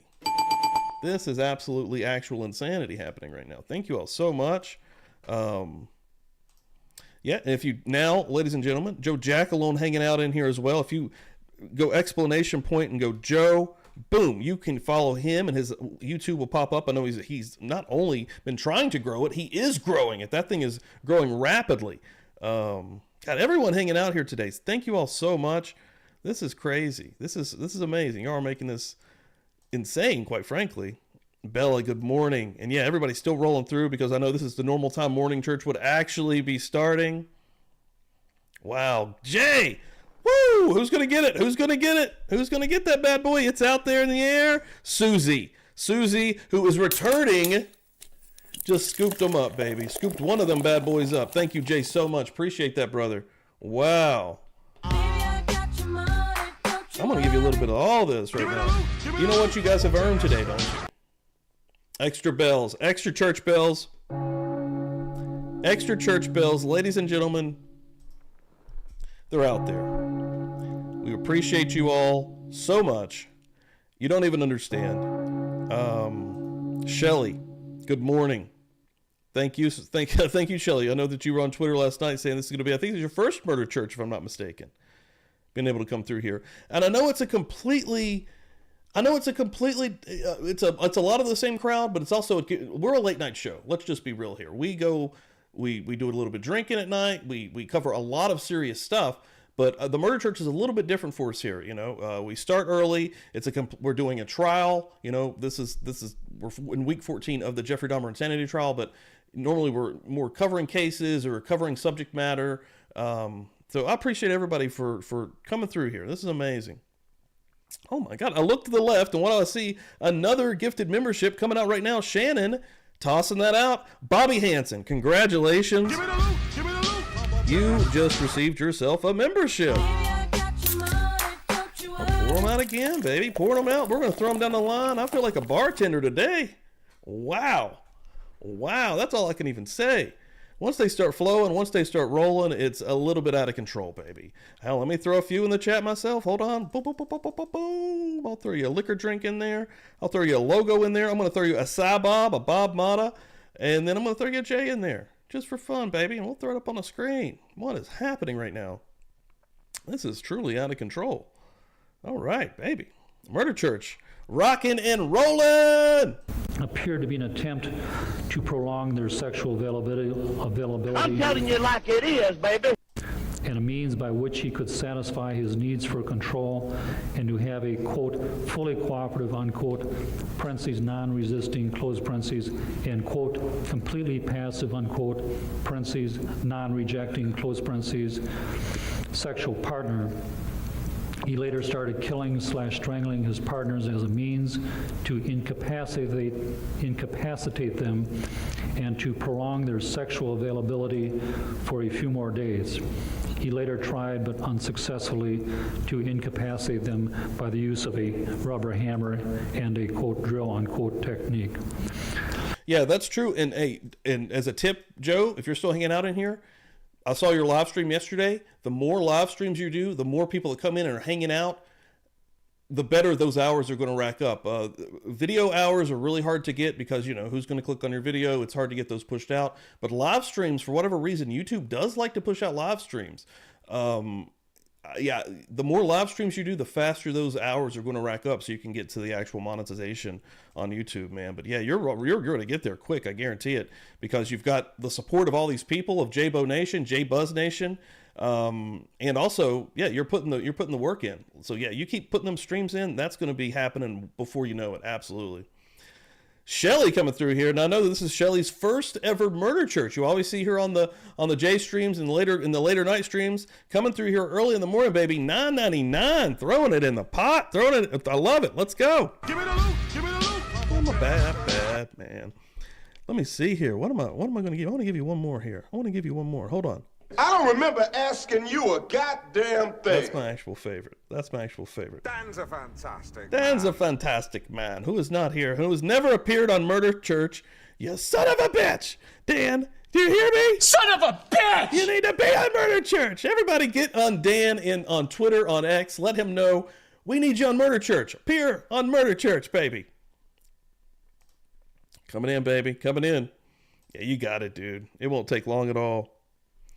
Wow, okay, that was your first live stream, dude. Yeah, keep rolling with those. And getting good guests? Holy shit, no. You're going to be hitting that in no time. While his partners were incapacitated and or deceased, he would engage in various sexual and other necrophilic acts, as described in my notes. The dismembering and disposal of the body parts did not appear to be primarily sexually motivated behavior, but instead was carried out more as a matter of necessity and after the bodies were no longer of sexual value to him. Certain body parts, and especially the victim's skulls, were kept for quote, mementos, unquote, and were used for sexual stimulation purposes, as were the pictures he took of the victims.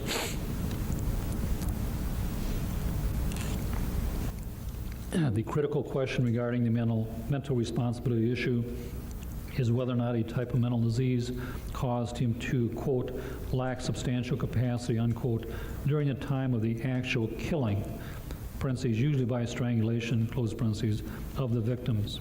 Based on my examination and study of the collateral reports, I was not able to substantiate that a type of mental disease caused him to lack substantial capacity to appreciate the wrongfulness of his behavior or to be able to conform his conduct to the requirements of law. Parentheses, mental defect / mental retardation is not an issue in this case, and he clearly was of at least average intelligence, close parentheses. His pathological sexual needs certainly explain his motivation for engaging in these offenses, but they did not appear to cause him to, quote, lack substantial capacity, unquote, for non-responsibility purposes. He admitted that he was fully aware of the illegality, impropriety, and, quote, wrongfulness, unquote, of his behavior, and that he lived in, quote, horror, H-O-R-R-O-R, horror, of being discovered. He described various steps and behaviors that he engaged in, and from which the inference can be made that he appreciated the wrongfulness of his conduct. Even though his sexual desires were described as strong and, quote, lustful, unquote, parentheses, his words, close parentheses, he described being rather selective in choosing his partners / victims, and he also mentioned certain conditions and circumstances that would deter him or cause him to refrain from engaging in any homicidal behavior. Other factors were also present which help account for these offenses. His ability to engage in various incapacitating techniques for his own sexual needs certainly reflects an impaired sense of conscience and a disregard for the well-being of others, an impairment which appears to have been present for many years and which helps explain the Hicks homicide. Parentheses, he called this the, quote, ultimate in selfishness, unquote, close parentheses. Some degree of intoxication was usually present and was certainly contributory to understanding his behavior. His purposefully trying to keep the relationships, quote, impersonal and, quote, depersonalized, unquote, helps explain how he could view his victims as, quote, objects, unquote, thus making it easier to kill them. As time progressed and as the killings, quote, got so routine, unquote, parentheses, also the various steps for disposal, close parentheses, he admitted, and I concur, that he eventually became more, quote, desensitized, unquote, to the taboo, T-A-B-O, taboo, and abhorrent nature of his behavior. Thank you for this referral, and if you have any further questions, please feel free to contact me. Sincerely, Frederick A. Fosdo, MD, diplomat, American Board of Forensic Psychiatry, diplomat, American Board of Psychiatry and Neurology.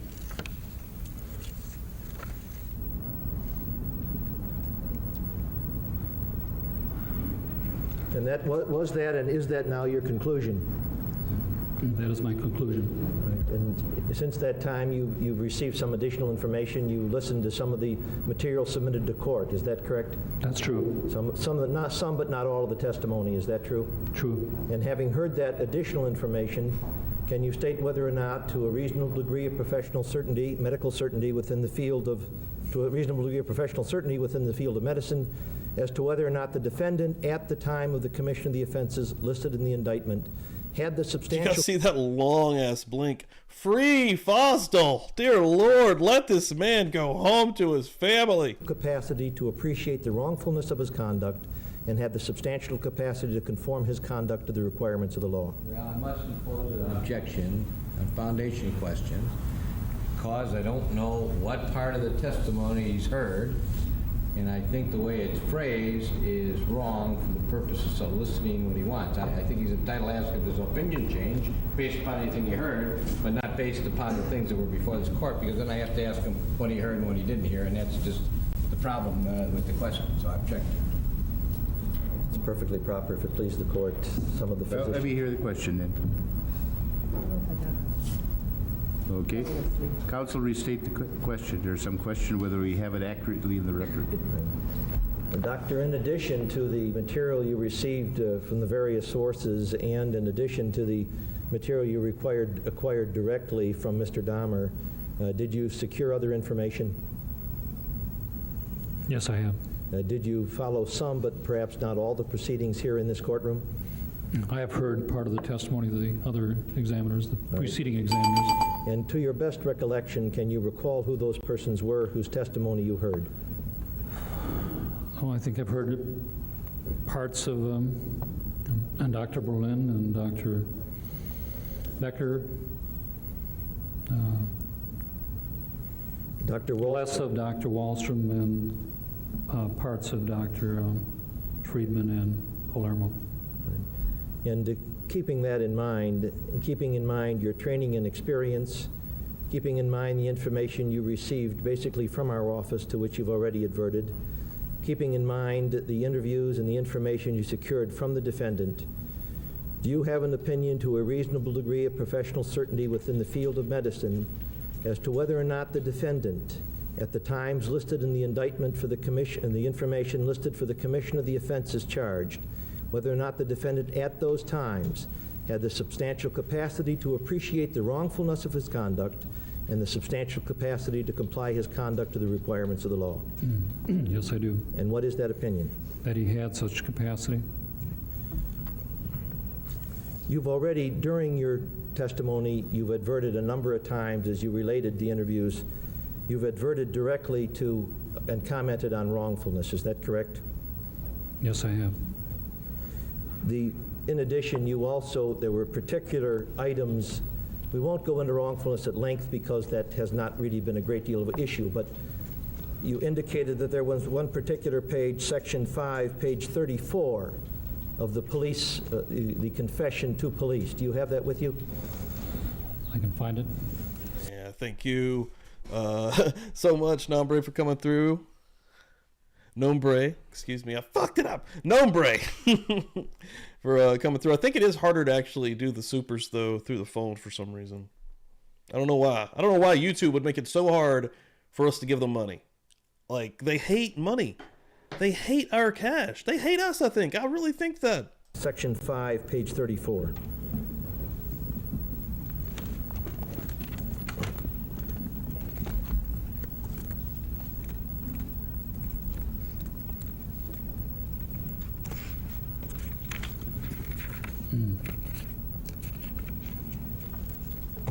I haven't. And you've indicated what he said to you, the various inferences you've drawn bearing on whether he appreciated the wrongfulness.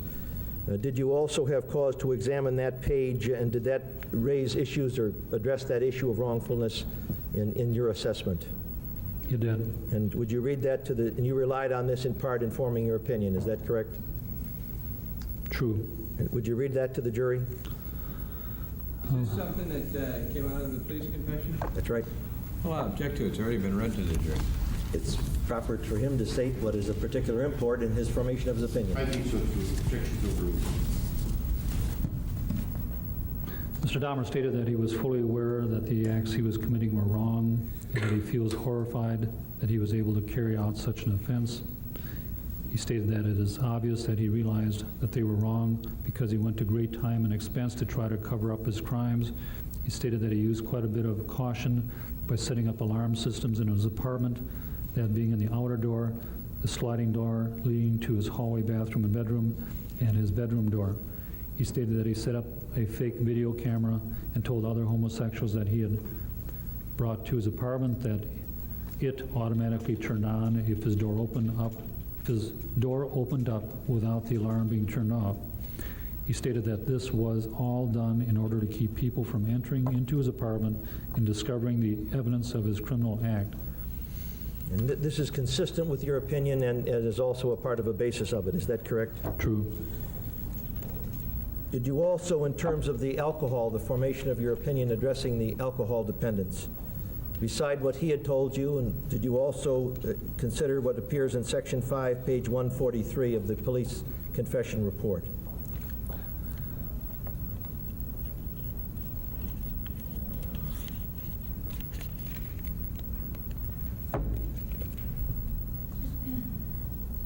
I have page 143.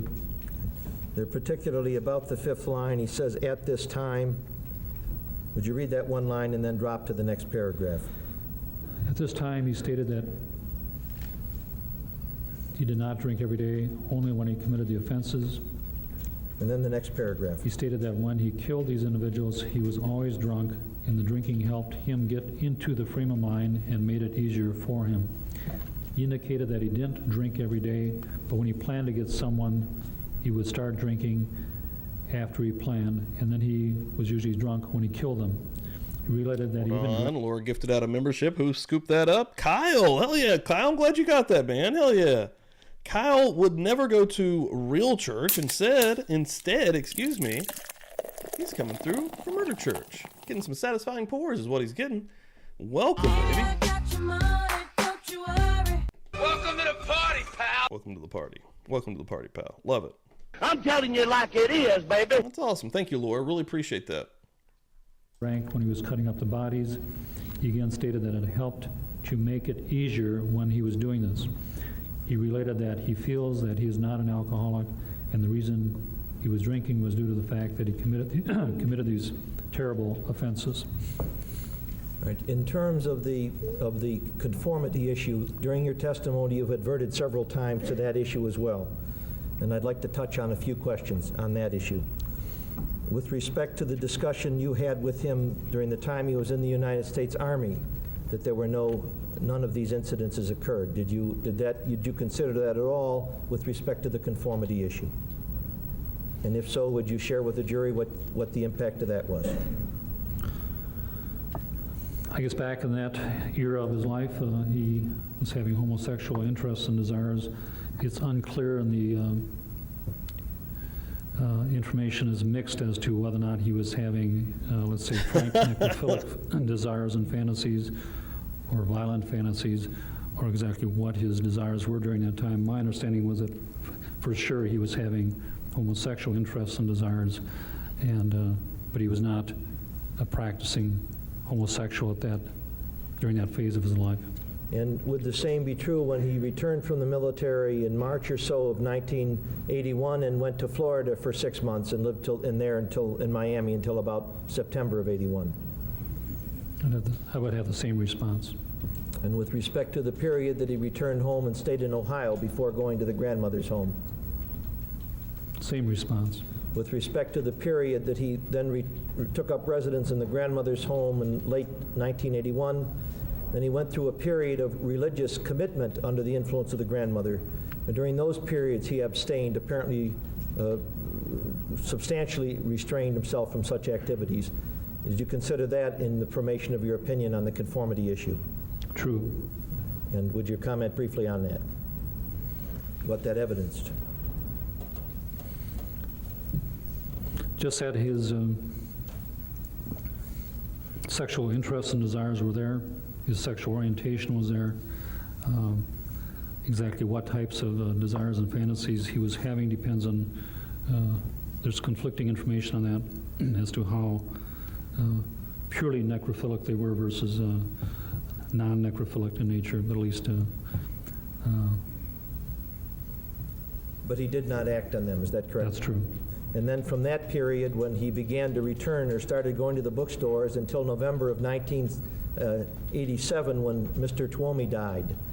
During that period, he also abstained from any necrophilic behavior, is that correct? True. And in terms of after the Twomey incident, there was discussion about his ceasing effort or not struggling against these proclivities. Is that true? True. And what impact does that have in terms of assessing conformity when a person advises you that they were no longer struggling against it, against a particular tendency? That he had now decided to follow through with his sexual interests. And that meant pursuing whatever he wished sexually? To attempt to, yes. He indicated to you from time to time that he refrained from pursuing a person if that person was unattractive. And does he have any considerations on conformity with respect to that? Your Honor, I think we're now getting to the point where it's totally repetitious. It's been testified to time and time again by this doctor throughout the day, and I'm going to object to it. Time and time again. Okay. All of that has to do with conserving time. Mr. McCann, how much longer are we going to be on direct examination? I think 15 minutes max. Yeah. Go ahead. Yes, he stated on several occasions that the attractiveness and the appearance, physique of the potential partner was extremely important, and that was a screening consideration. It was he demonstrated that he had the capacity to control his desires and interests if, in fact, the suitable, attractive partner was not available.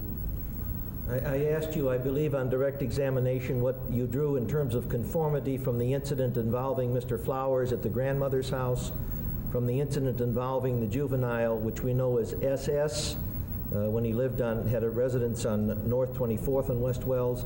And I believe I also asked you the implications for conformity with respect to the fact that he did not slay LP, although he undertook to do it. Is that your recollection? Did I ask you on those issues on conformity? The implications for conformity in those issues? You did that during my reading of the notes? Yes. I remember Mr. Flowers, and I don't remember SP. Did we talk? All right. We The did talk SS about was the juvenile that that led to the second-degree sexual assault. Perhaps I did not ask you the implications of the fact that he did not, although he gave him the drug, undertook some activity, he permitted the juvenile to leave. True. Would you suggest to the jury what the implications were on conformity on that issue? Whoa, got some action going on here in chat. Hope Ain't Fear gifted out a membership. Who's going to get that one? Let's see. Linzabelle. Am I saying that one wrong? I'm probably saying it wrong. Linzabelle, welcome, baby. Welcome to the family. Welcome to the party, pal. Boom. Why the hell wouldn't you take these 3 beers and chug them right now?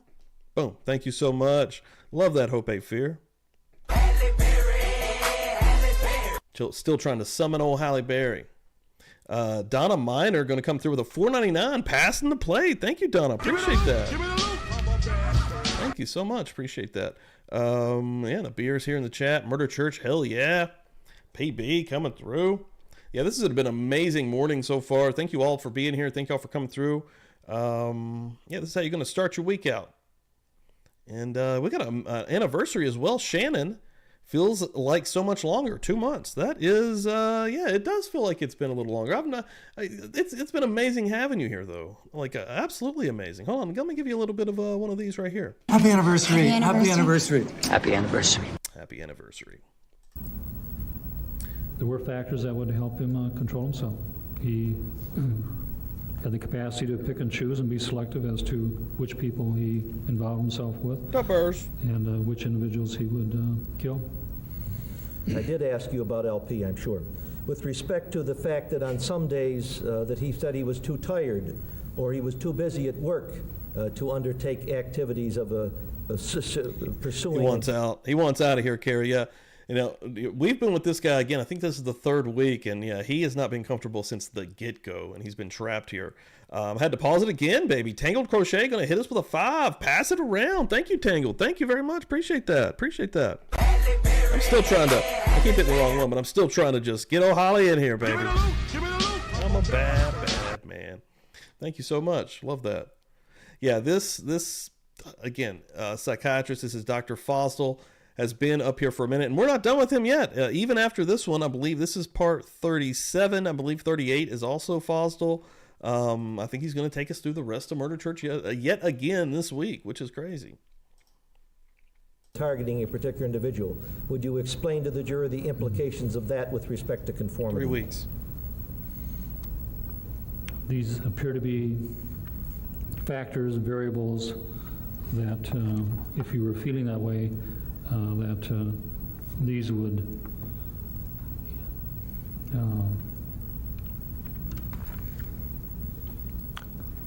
assist his refraining from engaging in any homicidal behavior if he was too tired and what have you.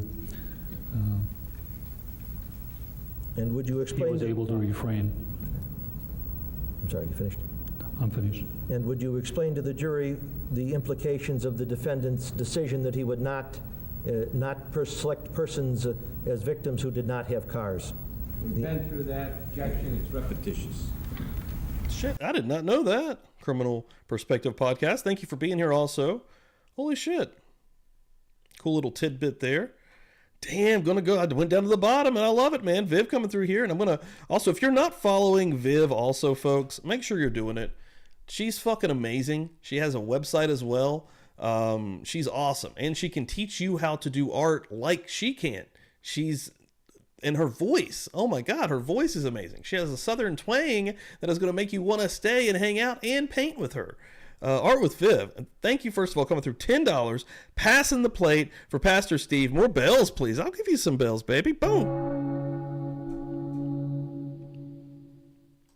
It is Joe. It really is. He's brutal. Austin right here. And anybody that's not following Austin, I'll give her some love right here too, as well on Instagram. She made these sweet shirts that we just did that were, they're over now, unfortunately. This is the acid wash print. Friday I was rocking the tie-dye version. She's amazing. She's going to be dropping new merch on a regular basis. I believe October 1st she's dropping some new stuff. Yeah, make sure you're following her as well. And oh my God, we got another gifted membership. Joanne, baby. Who's going to get that one? Hold on. Jamie, Ninja's in here. What's going on, brother? Thank you, first of all, for being here, Ninja. Love it. And you're going to get a membership gifted by Joanne, baby. Let's go. Give me the loot. Give me the loot. So good. I'm going to give you a gun country. This is a rare one. This is gun country. And my beard's getting caught on the microphone. Welcome to the party, pal. And then you're going to get some satisfying chords right there to back it up. Baby. Boom, boom, boom. This really has been a crazy day. An absolute crazy day. Wow. For the next 10 minutes, I'm going to overrule those objections, Mr. Boyle. Thereafter, I probably will be very receptive. Right in at 10:01, Your Honor. This judge.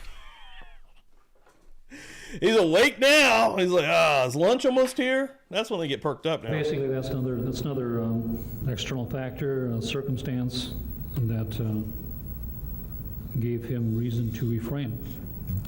That he then could. It reflects that he had the capacity to refrain if the circumstances were not of his choosing. Particularly, you indicated in your direct testimony that he said on occasion that if he did not find anybody attractive, he would just go home. Dude, the Southern twang makes you want to hang. AZ just got your motto. That's great.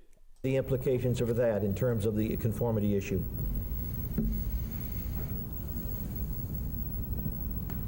That the unavailability of a satisfactory partner, he He did not do anything. On direct, you indicated that when you asked him what it would have taken to stop him from killing, he said, quote, to agree to make it permanent, a longer commitment, close quote. What are the implications of that answer for the issue of conformity? Simply that this was another circumstance, that if this option were available to him, that he would then put aside any homicidal inclination, put that inclination under control, and attempt to pursue the relationship alternative. What, if any, implications for control are there to the fact that he only killed persons who he was able to secure, whose presence, with the exception of Tuomi, he did not kill victims unless he was able to remove them to a secure situation, his apartment or the grandmother's house or his home with respect to the Hicks slaying? What implications, if any, are there for the issue of control with respect to those facts? I'm going to object to this on the basis that control is not the issue, it's conformity. Objection in the form of the question. I'll withdraw the question. Can you advise the jury as to what the implications are for conformity with the law with respect to the facts that, with the exception of Tuomi, all of the slayings that were discussed were performed by the defendant in a particular dwelling or apartment where he chose to have it occur? This relates to the issue of preparation, channeling and controlling your desires, your impulses, to a set of circumstances which will minimize your detection, apprehension, discovery. And if you have such control, and this control can last even over hours, let's say from a ride from Chicago to his apartment, who knows how many hours that would take. Oh shit, Missy. Now, Missy, you got to see Mr. Bob Motta in person yesterday, did you not? He's at some kind of like podcast convention. I think a True Crime Cop podcast convention. Missy coming through with $5, saying passing the plate and the bong. Thank you very much. Appreciate that. We're going to give you some love, of course. Give you some love, of course. Give me the loot. Give me the loot. Love it. I'll give you this one as well, just because I want to hit it.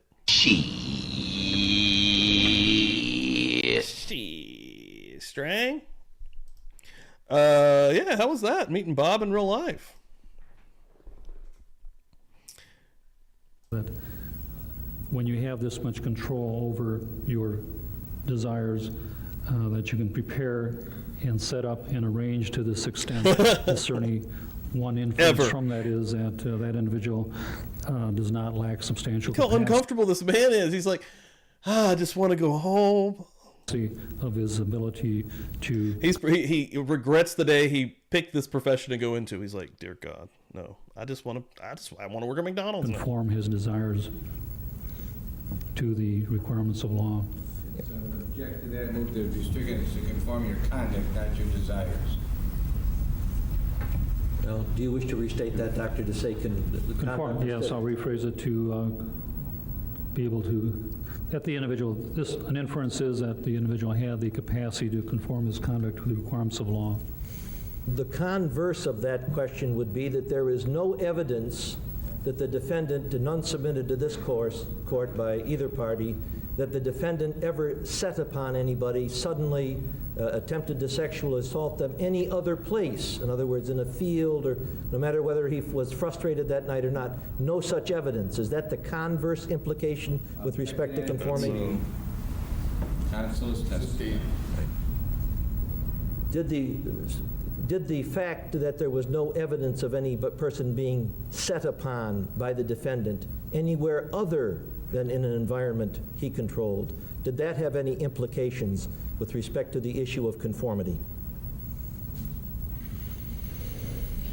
I would say it's pretty much the same response as to the last question. And that would be the converse of it. Is that correct? True.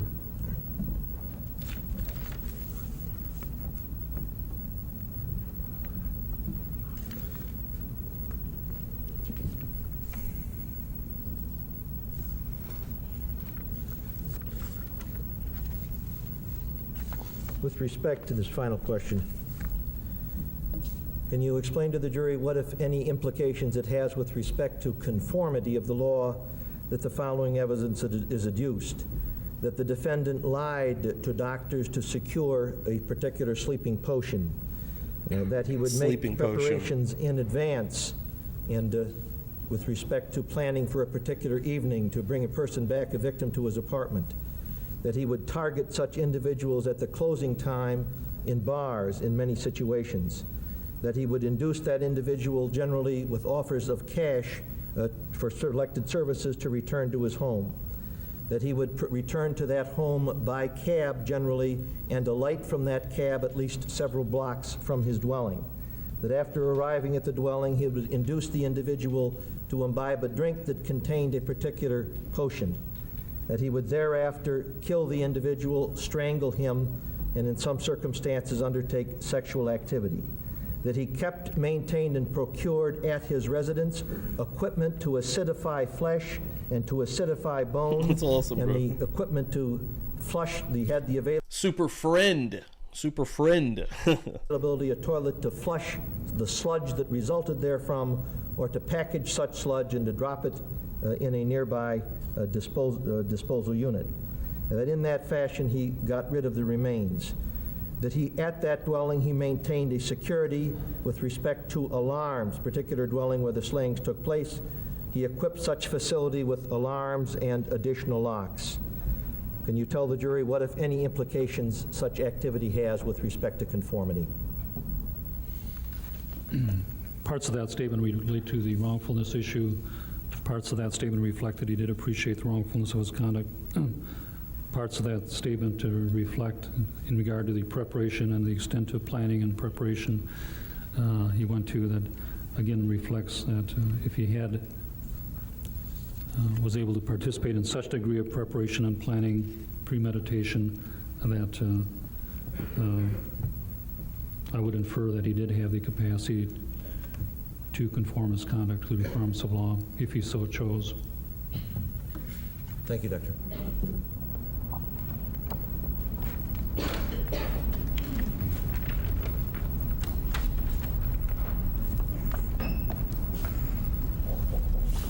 Mr. Boyle, I trust that your cross-examination will be a little more than 5 or 10 minutes. Is that a fair statement? That's correct. I think that we'll reconvene Monday morning at 8:30. Court's in recess. All right, we're going right into the next part here, which is about an hour, which should be about perfect for this to we're closing up shop about 11 a.m. this morning. I'm going to hit you guys with a stinger real quick, just for the transition, and yeah, and I'll probably go use the bathroom real quick as well. It won't take 2 seconds. I'll actually put the trial back while I do that. I'm just going to hit you with the stinger right now with a bop, bop, bop, bop, bop, bop.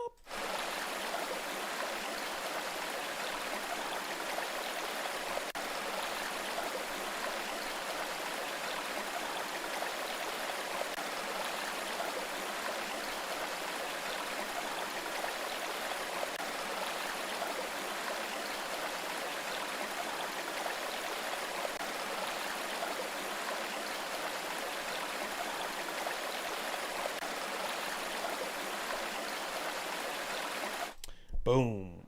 Yeah, again, thanks everyone for being here. Appreciate the hell out of it. Yeah, we're going to go for about another hour, hour or so here. This next clip, again, psychiatrist Dr. Frederick Fosdell is still continuing his testimony. It looks like he had the weekend off, though, as you heard. We'll continue this Monday. So let's see if a refreshed Fosdell is handling it a little bit better, because he does look like he wants to get the hell out of there. About an hour left to go. Again, thanks everyone for being here. This has been a great morning at Murder Church and Publicly Buzzed Live in general. You guys are amazing. So yeah, we're going to keep rolling. And yeah, I'll be right back. Hearing, Circuit Court, Branch 33 in Fort Milwaukee County is now in session. The Honorable Lawrence C. Graham Jr. presiding. Silence is commanded. You may be seated. Cross-examination, Mr. Boyle. You got a witness. Come back.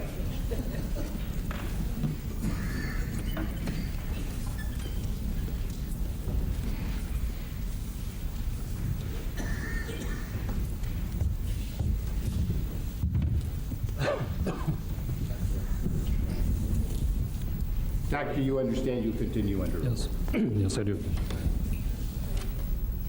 Morning, Doctor. Morning, Ms. Boyle. I'm going to have Defendant's Exhibit 27 of the DSM-3R present here for whatever use you may wish to have of it.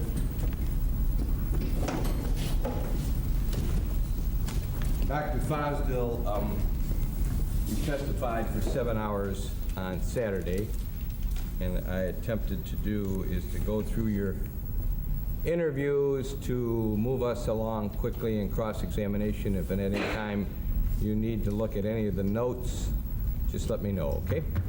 Yes, I will. Okay. Now, on the one easel in the back, I have put down 5 dates. I don't really have to pull this out, but I'm going to show it here. It's my belief that the 5 dates listed thereon represent the 5 occasions that you were with Jeffrey Dahmer. Is that true? October the 16th, October 23rd, November the 13th, December the 20th, and January the 9th. That's true.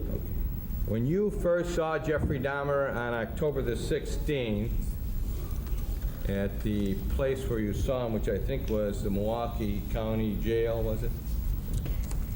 Milwaukee County Safety Building, Okay. right off this courtroom. Did you have a copy of his confession? We call that 1A, Judge, isn't the confession as... That, as I understand it, is marked as 1A. What we have actually received in evidence. Did I have that?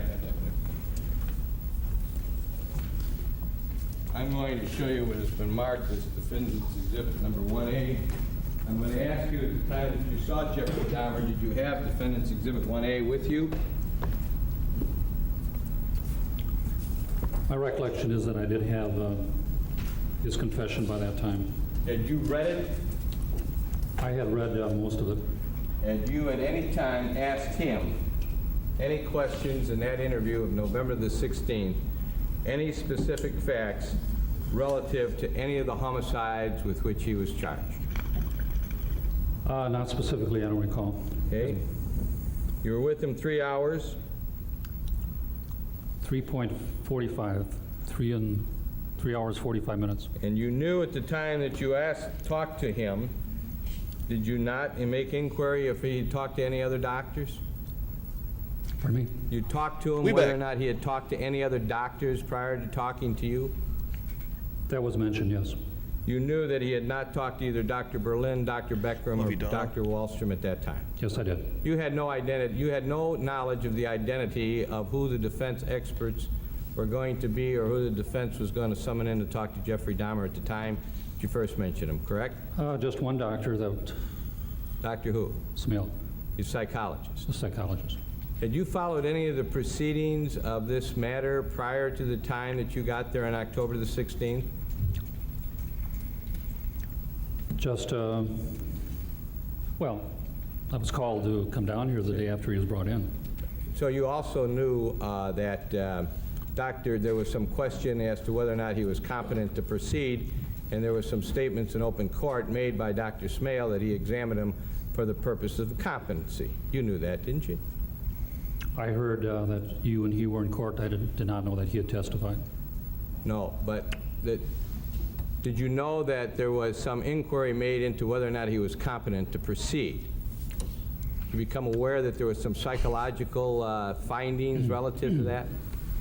I heard it was mentioned and or declared that he was competent within maybe the next day or a couple days later. And did you not know that at least at that time the purpose of Dr. Smale was to address that issue? Did you know that or not? No, I did not know that. All right, when you say you saw him the next day, what next day are you talking about? When's the very first time you laid eyes on Jeffrey Dahmer? Well, that was on October 16th, but I was called on Wednesday morning. I assume he came in, he was arrested Tuesday night and brought in, and I was called Wednesday morning to see if I could come down to see him Wednesday afternoon. The day after he was arrested? That's right. In July of 1991? 23rd, maybe? It was on a Wednesday. So you were hired in July, the day after he was arrested by the state of Wisconsin, for whatever capacity they wish you to proceed in. They said that... Damn, gotta bury a chicken this morning. Who got the chicken? Something getting the chicken coop? Coyote? I'm coming. I'm packing up, baby. Coming to Texas. Mr. Dahmer was willing to talk to me or somebody, and one of the assistant DAs, I'll be glad to give his name if you want, called me at my home where I was doing... I gotta get that going. So we're writing reports, and is it at all possible to cancel out your afternoon and come down here? And I did. Okay, did you write a report on that? No, I came down here and I did not meet with Mr. Dahmer. I waited.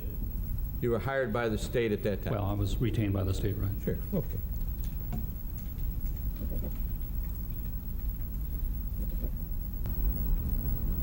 What I tried to do over the weekend was to go through your notes so that we could move it along quickly. So I'm sticking specifically to the notes that you read concerning your interview of October the 16th in case you want to go to that, all right? Okay. He told you about his prior arrest. He told you, is that true? True. He told you that everything that he did was his fault? In other words, he wasn't blaming anybody but himself, correct? Generally, yes. Well, did he blame anybody other than himself? No. Okay. Told you he wasn't into suicide, correct? Yeah, Dr. Fosdell is telling us all about mouth jobs and, how they're related to blow jobs. And I'm not really sure. There was a point in this, in past videos where he did call them blow jobs. And then now he's referred to maybe a more professional way of calling them mouth jobs. I'm not sure what's happening. Yes, yes. Told you about his... I thought that mouth job may be a one and go. Nope. We're just going to keep referring back to mouth job. His drinking, fact that he was at the Paul, fact that he was leading a double life.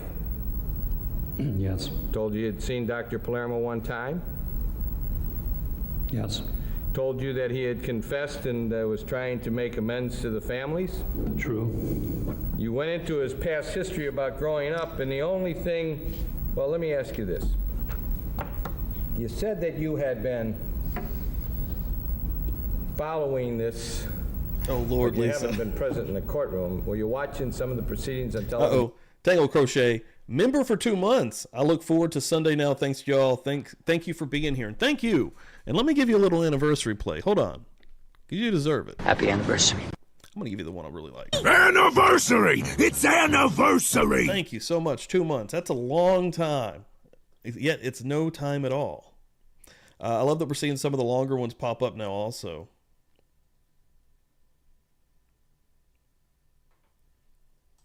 Just so you know, I don't care that you were. I'm glad that you were. But is that how you were getting your information? Radio or television? Well, of course, it was carried on the news in Madison, and it was in the newspaper, so I read the newspaper. But you heard some of Dr. Becker's testimony, but yet you weren't... Oh, you're saying after the arrest? Oh, yes, sir. I mean, I'm talking about in preparation for your testimony yesterday or Saturday. You were asked the questions. If you heard Dr. Becker, if you heard... You get that off of watching television?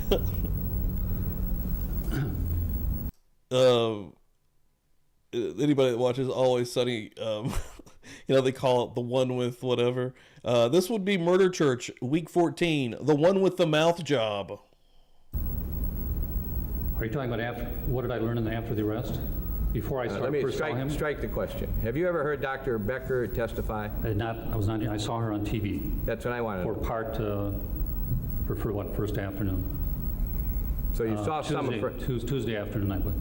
You saw some of her testimony? Yes, I did. Did you see Dr. Berlin's testimony the same way? Yes, I did. Did you see all of his or just some of his? All of his, half of hers, and then radio in Madison the rest of the time. On who? Wednesday morning, the remainder of Dr. Becker, and then Dr. Wallstrom. Dr. Wallstrom. Is it on the radio between commercials, of course? Sure. And, did you hear all of his? Most of it. Right. Now, having seen Becker on television, did you listen to the rest of her testimony on radio the next day? Yes, I did. So basically, as you came in here, you're pretty much aware of what the three of them said. In general, yes. And that would be very important for a doctor to come in and testify, because if they said something that would alter your opinion, you'd be duty-bound to tell us, right? That's true. Sure. So I have no quarrel with you doing that. I just want to ask you whether or not you, on the basis of what you heard Dr. Becker testified to relative to Jeffrey Dahmer's early life, did you learn anything that you did not know as a result of your discussions with Jeffrey Dahmer relative to his early life? Yes, I did. What did you learn? Well, I would just say in general, she took the time to review his past life in some detail, gather some information that I didn't have. So it's a mixed input. She had some details I didn't have. I think I had some that she didn't have, that type thing. Let me just short circuit it. You went to great extents to get as much information as you possibly could based upon your commitment to your profession to be able. That's a shirt. That's a t-shirt right there. Mouth Job 369 Murder Church says I just whipped your ass. To render your opinion as to whether or not Jeffrey Dahmer was suffering from a mental disease, the result of which caused him to lack substantial capacity to either conform his conduct to requirements of law or appreciate the wrongfulness of his conduct, correct? True. Now, did you believe, after having talked to Jeffrey Dahmer on the 5 occasions that you talked to him, 100%, when he was rendering facts that he was giving to you, either voluntarily or in answer to your question, that he was basically truthful when you were talking to him? Yes, in general, I found him to be a very cooperative and what I consider a very forthright historian. I tended to accept most of what he said. Right. Can you tell us, as you sit here now, any single fact that Jeffrey Dahmer told you that you do not believe and the reason you do not believe it? I think the only time that I questioned his accuracy was when he said he did not remember events in regard to his arrest, coming to the jail, that type thing. That was the first statement he made that kind of made me skeptical. Right. That seemed a little unusual. Otherwise, most everything else before that, I thought he was trying to give me a fairly forthright discussion. I think anything that might have been left out was either perhaps my not pushing him further on a specific point, and or he seemed to share very embarrassing information. If there was other things that were embarrassing that he didn't share, I don't know. Well, but for the most part, you think he was truthful about it? Yeah, he was about as cooperative a defendant as I've ever examined in 20 years.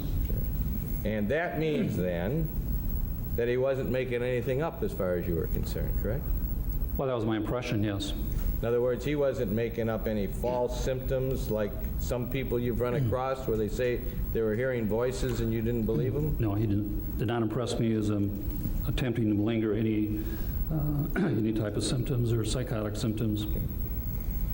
So did he tell you, were you surprised to hear that he told some of the doctors about this first fantasy he had concerning the jogger where he was going to hit him with the baseball bat, but he didn't tell you about that, did he? No, that came during my last interview. But isn't it safe to say that that really doesn't mean anything unless you see a pattern of somebody coming in with information, leaving information out, changing information around? That doesn't mean that he wasn't being candid with you because he left out anything about the jogger in his first interview. Am I correct when I say that? No, I think what happened is that what you have to realize, there's an examination effect of people examining a defendant, and the first person to talk to somebody can often get a fresh account. Follow-up examiners may or may not benefit from the earlier examination. Sometimes defendants get talked out. Sometimes earlier examiners jog memories, and also I'm quite sure, based on my interview, a fair amount of this stuff was you're discussing something and the defendant learns from the discussion, gathers insight. Sometimes then this is shared with later examiners. I saw Mr. Dahmer after Dr. Dietz had seen him, and apparently Dr. Dietz had jogged some memories that Mr. Dahmer had not told me. For example, the school episode, the jogging episode, and the cemetery episode. Sure. But you learned, did you not, that the jogging episode, the cemetery episode, and the school episode were told to the other doctors long before Dr. Dietz talked to Mr. Dahmer, correct? I believe to Dr. Parker. So to save Becker, I'm sorry, Becker. So to save us a lot of time, Fine. I don't have to go through all of the things that Jeffrey Dahmer said he did for you to tell me that you believed him when he said it, because for the most part, you believed that he was telling you the truth about everything he told you, except the part that you didn't really believe, that he couldn't remember the ride to the police station. It's not that I didn't believe it. I'm just saying that's a little unusual. I'm not sure why he would not. Sure. In other words, it seems kind of inconsistent that a guy would admit to all of these things and all the sex and all of the bad things, but would lie about the ride to the station, right? Right. I thought we had very good rapport, and I appreciated his cooperation. Let's assume that he wasn't telling, let's assume that he made that up. You're not suggesting for one moment that that would have been made up by someone who was trying to cause you to believe that he was delusional, would you? I'm sorry, make up what? Well, make up the fact that, hey, I just don't remember the ride to the police station. I can't remember that. No. That has no significance in your medical opinion, does it? Whether it's true or not true. It's not a biggie, no. Yeah. As a matter of fact, it's a real smallie. Well, if he truly does not remember, then why doesn't he remember? And what choices do you have? Was he truly that intoxicated again that he did not remember? He certainly was drinking that day. He claimed that he, I may elaborate, somewhat blacked out in regards to the Edwards matter at the apartment, and that's how Edwards got away. And if that's really true, I guess what I interpret from that is that his own drinking problem led to his eventual arrest and his downfall. Okay. Now you're attributing that to drinking problem, and I want to ask you some questions about that as we go along. But for the moment, did you hear the testimony of Dr. Palermo? On the radio, yes. And did you hear the discussion that he and I had about the significance of the DSM-3R? I did. And do you share that the DSM-3R is, well, strike that. That's not a fair question. Tell us what your, do you ever use the DSM-3R? Sparingly. Okay. Now, when you doctors report, you didn't report a number for your finding of necrophilia not otherwise specified, but it appears that, oh, I beg your pardon. Paraphilia, not otherwise specified. Pardon? Paraphilia, not otherwise specified. You didn't report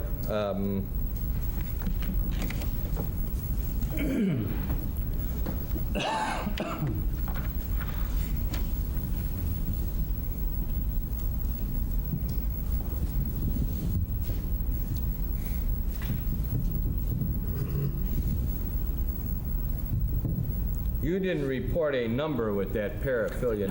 No, I do not give numbers in my court work. I generally talk in more generic, plain English type of diagnostic formulations. I will tend to use diagnostic categories that certainly conform with DSM-3R, but I don't get into compulsively trying to pigeonhole and use these labels. Is the definition of a paraphilia as contained in DSM-3R one that you accept or reject or modify? Do you know what it is? I think it's a confusing introductory page there. It's not very much, and I don't think it's in plain English, but no, I go along with the committee's formulation. That's fine. They're trying to make it. Oh my God, Austin coming through with the $4.99 mouth jobs and teething. Thank you so much, Austin. Appreciate it. Let me give you a little bit of love real quick. Give me the loot. Give me the loot. I'm a bad man. And then while I got you right here, Austin, I'm gonna put you right here in chat. Go follow Austin on Instagram. It should pop up. It should trigger business account right now. Boom. Go give her a follow. Not Weird Enough is what she's calling it. She made these amazing t-shirts. I wore the tie-dye one on Friday. This is the acid wash one. These were very limited edition. These are done. There was a limited run on these.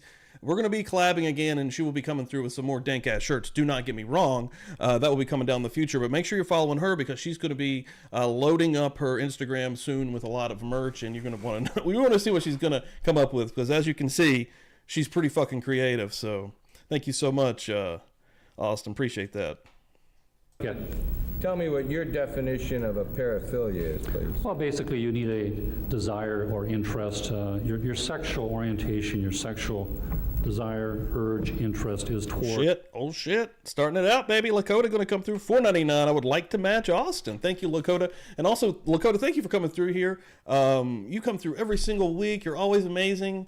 MVP shit. MVP shit. Thank you. Love it. Love it. And you're going to get a very special. This is gun country. This is gun country. Huh? I'm telling you like it is, baby.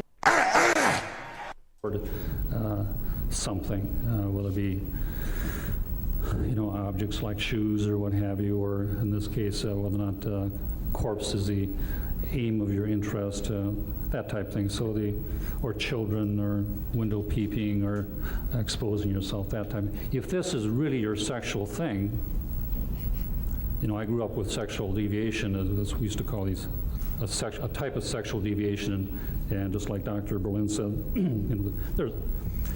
they're used synonymously.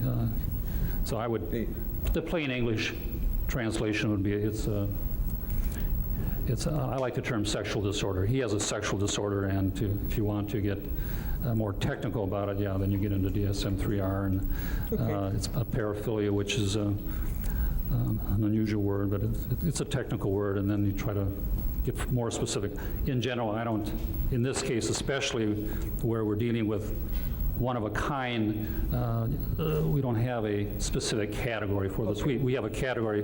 Well, I'll stop rambling. We know it's a paraphilia. I'll stop rambling about sexual anything for a minute here. Yeah, the mouth job stuff has just been crazy. It's been so funny. Chat today's been wild. Jeffrey Dahmer, that chapter applies to one of the areas of disturbance of Jeffrey Dahmer, and that's his sexual adjustment. Right. Now, do you agree that Jeffrey Dahmer was having recurrent, intense sexual urges and sexually arousing fantasies? Yes, he has sexual fantasies. Now, do you agree that Jeffrey Dahmer was having recurrent, intense sexual urges and sexually arousing fantasies? You agree with that? Yes. Sure. And they involved non-human objects? Depends on how you interpret that. My history did not suggest that he has been daydreaming about corpses. He certainly has homosexual fantasies and desires, and he was first of all a gay homosexual person, and then he starts, at least in adolescence, fantasizing and wishing and thinking and desiring the fully compatible person. Okay. And that's how things are. So you agree that he was a paraphilic? That he is sexually disordered, yes, which is paraphilia falls into the broader category of sexual disorder, and I'm more comfortable working at a higher level of generalization. So now let's assume that a doctor, based upon his interview with Jeffrey Dahmer, just as you did, would say... Let's put up the technical definition here real quick. Paraphilic disorders are recurrent, intense, sexually arousing fantasies, urges, or behaviors that are distressing or disabling and that involve inanimate objects, children or non-consenting adults, or suffering or humiliation of the person or a partner with the potential to cause harm. That's where those elixirs, those potions were coming in, when he was drugging his victims here. That I think, in my professional opinion, that Jeffrey Dahmer, amongst all the other things he was also necrophilic. Would you disagree with that? Well, as I listened to defense examiners, there is mixed information as to his fantasy life. My information certainly was somewhat different than theirs. They obtained what I had in part, and also they obtained other information. So after hearing what they said, they supported the notion that perhaps there was more of a more pure necrophilic desires going on than he told me. So, Well, but he told you about his necrophilic desires. he did not imply to me that over the years he has been lusting for corpses, which is a more pure necrophilic problem. Okay. He is not, what you're saying is he is not an exclusive necrophilic, because he does things other than what a pure necrophilic would do. Isn't that true? True, I do not believe that that's his primary sexual preference, is necrophilia. Did you hear the testimony of Dr. Becker, where she said that he wanted them comatose state and to have sex with them while they were in that state? Right, in a passive, passed out state. What is that paraphilia called? Doesn't have a name. If you want to make one up, you can, but it's not otherwise specified means sexual disordered in a general way, which includes, this is abnormal sexual behavior. You don't knock out your partners to molest them or have sex with them. That's sexually disordered behavior. You don't have to label that particular aspect. It falls under the general category of sexually disordered. So I don't have to get that specific about it. I understand. I just want to know if you had a name for it. Now, there are other things that have names in the sexual disorder manual, and tell me whether or not you accept or reject these names as being part of paraphilia. Sexual sadism. Right, that's a type of... Was he a sexual sadist? In my opinion, he was not. Okay. There is exhibitionism. Other than the times that he admitted to them, to the exposing of himself, when he was with these young men that he killed, he wasn't doing any exhibitionism, was he? No. That you know of? Well, he has a history of about a year's worth of exposing himself, so that's part of his history, which again reflects disturbance in the sexual realm, but he was not an ongoing chronic exhibitionist, and certainly it's not related to these crimes. It's related to the individual who committed the crimes. Okay. How about fetishism? Do you think that he was into the sexual paraphilia of fetishism? Not as it's usually used as far as truly hoarding and collecting and, let's say, sexual apparel. And really, this is a strong goal of his, is to acquire this stuff, and this is how he spends much of his time achieving sexual satisfaction. How about frauderism, that rubbing against somebody who's non-consent? Did he have that? Well, he may have done it, but it's not his main goal. He's not a pedophile, is he? No, but in part he certainly did have some proclivity toward younger people, and I think he had something in common with a pedophile or a pedophilic person. I might add that most pedophilic behavior is committed by people who are not pure pedophiles. He did have a certain definite age advantage. Anybody? This is completely off subject and topic here. Welcome to Publicly Buzzed. But do you remember that IT Crowd episode? I don't remember the characters' names, but when the chick that was the boss in the office started dating Peter File, and then when you would say it real fast, Peter File. Oh, he's a pedophile. I'm not a pedophile. Peter File was his name. That is a hilarious episode with lots of crazy wordplay. If no one has not seen that IT Crowd episode, advantage over some of his victims, and seemingly a more mature man, an older man dealing. Peter File plane is loading. Peter File. It's not a pedo. He's not a pedo. It's Peter File. With the younger person, you have that advantage. You're sort of one up on your victim, just like the sexually maladjusted man who molests a young girl. If your book, DSM-3R, kind of indicates that this diagnosis should be made when there's this kind of conduct with youngsters 13 years or under, we don't have a history of Mr. Dahmer doing that, do we? No. Okay. How about masochism, sexual masochism? Not there. Not transvestic? No. Hyperactive sexual desire disorder or sexual aversion disorder, do we have that? Well, he's certainly a hyperactive sexual person, yes. The reason I'm asking you that is if I look at the book that you folks use, or at least is there for your use, where he fits in as a category of sexual disorders not otherwise specified, and that is because what he is all about is not easy to delineate by a term, correct? Not a specific term, but if you move back up the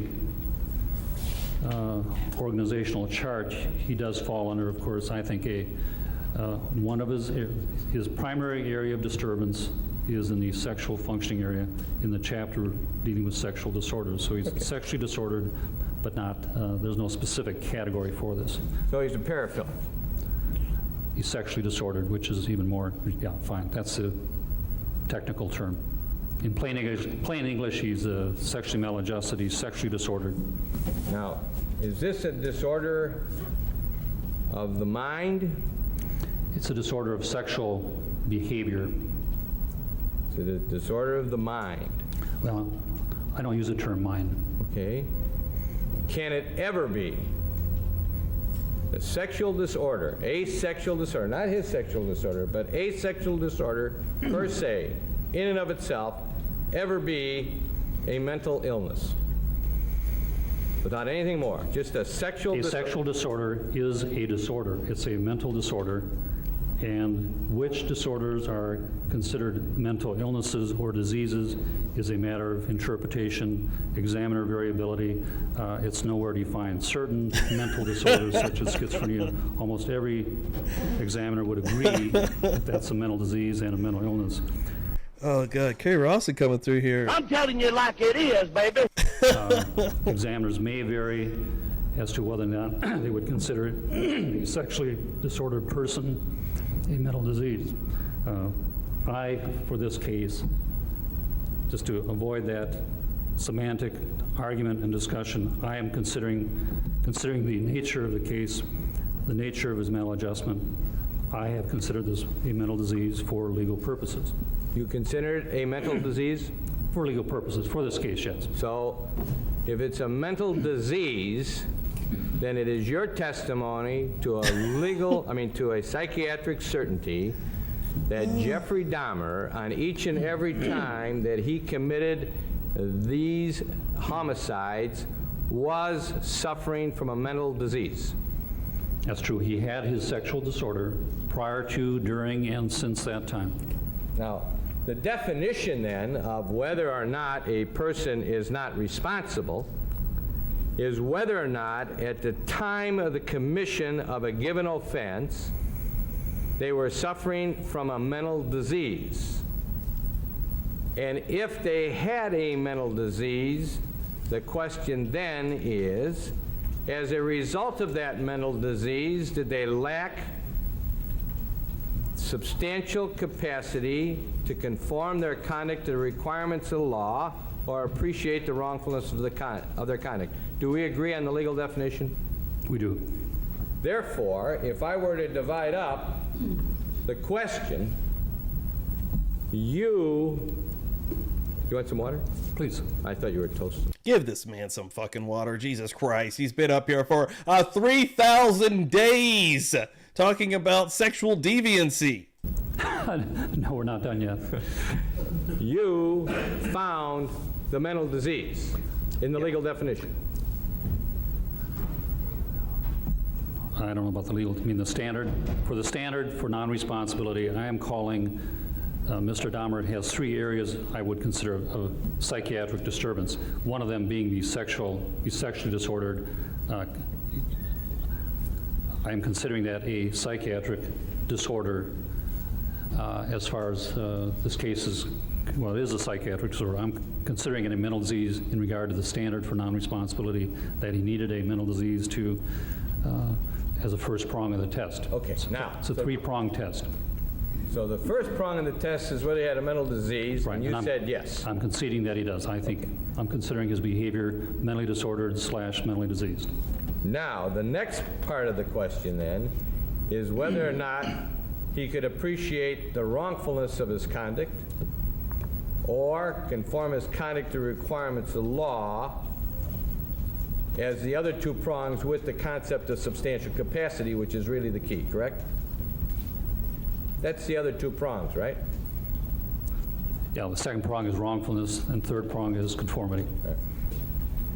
Now, if you found that Jeffrey Dahmer, when he was suffering from this mental disease, was also schizophrenic, in addition to the mental disease that you opined, would he then be able to have appreciated the wrongfulness of his conduct when he was doing it? If he was schizophrenic when he was doing it?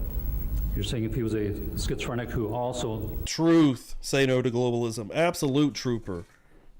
was And I guess you got to be. Yes. Well, if it's object, there's absolutely no evidence of schizophrenia that I'm aware of. The whole hour and a half was talked about why he wasn't schizophrenic. I know there isn't. I'm going to ask the question because I want to assume that he was schizophrenic. Besides having the mental disease, how would that have affected his appreciation of whether or not he could understand the difference between right and wrong? I'm allowed to go into this inquiry. Dr. Frederick Fossil. Let's see if I can find him. Well, I'll decide what's allowed and what's not allowed. Yes, Judge. Objection's overruled. How about you just calm the hell down, Boyle? Huh? Let the judge just make the decisions, sir. I'm just joking.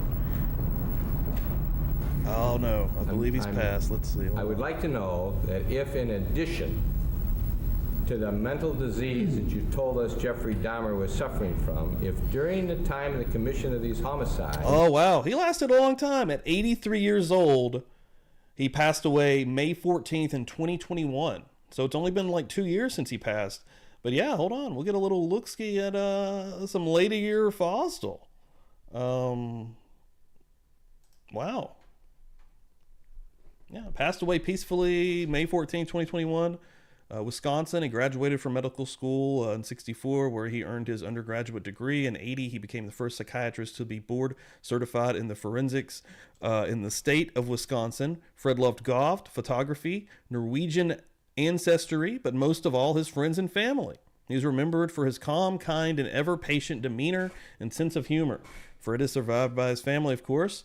Yeah, okay. I mean, that's a long life, man. I mean, respect, honestly. We make a lot of jokes here, but absolute respect. He was schizophrenic, that is, having a schizophrenic episode. Good call, Jay. Would he then have lacked substantial capacity to appreciate the wrongfulness of his conduct? You need more information on that. You can be schizophrenic and still appreciate the wrongfulness of what you're doing. You can be schizophrenic and still be able to conform your conduct. You have to decide on each individual case. Sometimes the schizophrenia has nothing to do with the crime. Sometimes the crime is a clear reflection of the person's schizophrenic illness. And that's the role of the examiners to decide what's going on here. So it doesn't matter absolutely that one was a schizophrenic or not when you delve into the other two prongs. In other words, if you take someone who has simply the mental disease that you're talking about that Jeffrey Dahmer suffered from, he could still lack substantial capacity to appreciate the wrongfulness of his conduct. Objection to format. Now let me rephrase it. It has been pretty much the issue here that we are on the conforming conduct to the requirements of the law. You're aware of that from hearing all of the testimony, correct? So far, everybody's agreed to, well, everybody that I've heard is calling his sexual disorder a mental disease. Everybody I've heard so far is agreeing that he did not lack substantial capacity to appreciate the wrongfulness of his conduct. I guess so it boils down to whether or not he lacks substantial capacity to conform. Without any other sexual disorder than the one that you have opined, that you say was a mental disease and was affecting Mr. Dahmer each and every time he committed one of these homicides, without anything more than that mental disease that you've told us about, was Mr. Dahmer capable in each and every one of those situations of conforming his conduct to the requirements of law? Well, I do have an opinion on that. And the opinion is Well, my opinion is that this type of disorder, in and by itself, and also based on the individual examination, meaning an assessment of the case, but this type of disorder, in and by itself, in my interpretation, does not usually cause the degree of impairment required to meet the standard for non-responsibility. These people, an uncomplicated child molester, or in this case an uncomplicated, well, he is complicated, without any schizophrenia or something. We're just talking a kind of a straight sexually disordered person, not, he's also an alcoholic and he has personality issues. This type of disorder, in and by itself, in my experience and in my opinion, does not cause the degree of mental impairment such as to cause them to lack substantial capacity for prongs 2 and 3. But so be it, you still evaluate every case. Have you ever found in all these hundreds and hundreds and hundreds of cases that you've been involved in and people that you have ever examined, a person who had a mental disorder such as paraphilia, who was suffering from a mental disease as a result of that, as you have opined here, who could not conform their conduct to requirements of law? Have you ever found one? The only time in my experience, again, the paraphilia is a mental disease. I understand it. You said that because he's paraphilic, it caused a mental disease? No, you said that what Dahmer had was a mental disease. Right, now, I'm calling his paraphilia a mental disease. That's right. Okay. Now, have you ever run across anyone in your entire career, and all these thousands of cases that you've been involved, hundreds, whatever they are, where they... Thousands! 10,000 cases! That paraphilic disorder, as you have opined it in Mr. Dahmer, was such that the person was not able to conform their conduct to the requirements of law. Again, if the person had another type of illness, but we ruled that out. Ruling it out. The child molesters, the paraphilics who have been found mentally non-responsible, it was usually due to another type of mental disease. The only times in my experience that let's say, uncomplicated or a simply sexually disordered person was ever rendered mentally non-responsible was based on a stipulation for dispositional purposes, that this person's been tried in every other channel, and I'm thinking in particular of just an amazing exhibitionist in the state who's been probably convicted in every county in the state and been on probation and parole. He had never been gone through mental non-responsibility channels and a mental non-responsibility commitment, and it was agreed, what else can we do with this person? There's no place else for him to go. Let's at least let him serve his time in a mental facility, which was my recommendation. Similar recommendations I have recommended in very sexually maladjusted people, since we no longer have a sex crimes program in the state. For dispositional purposes, you could consider managing him under a mental non-responsible commitment. And this has been done on several occasions over the years. Not commonly, but several. That's playing the role of Solomon, but I want to know about this fella that's exposed himself in every county in the state of Wisconsin. Was he suffering from a mental disease?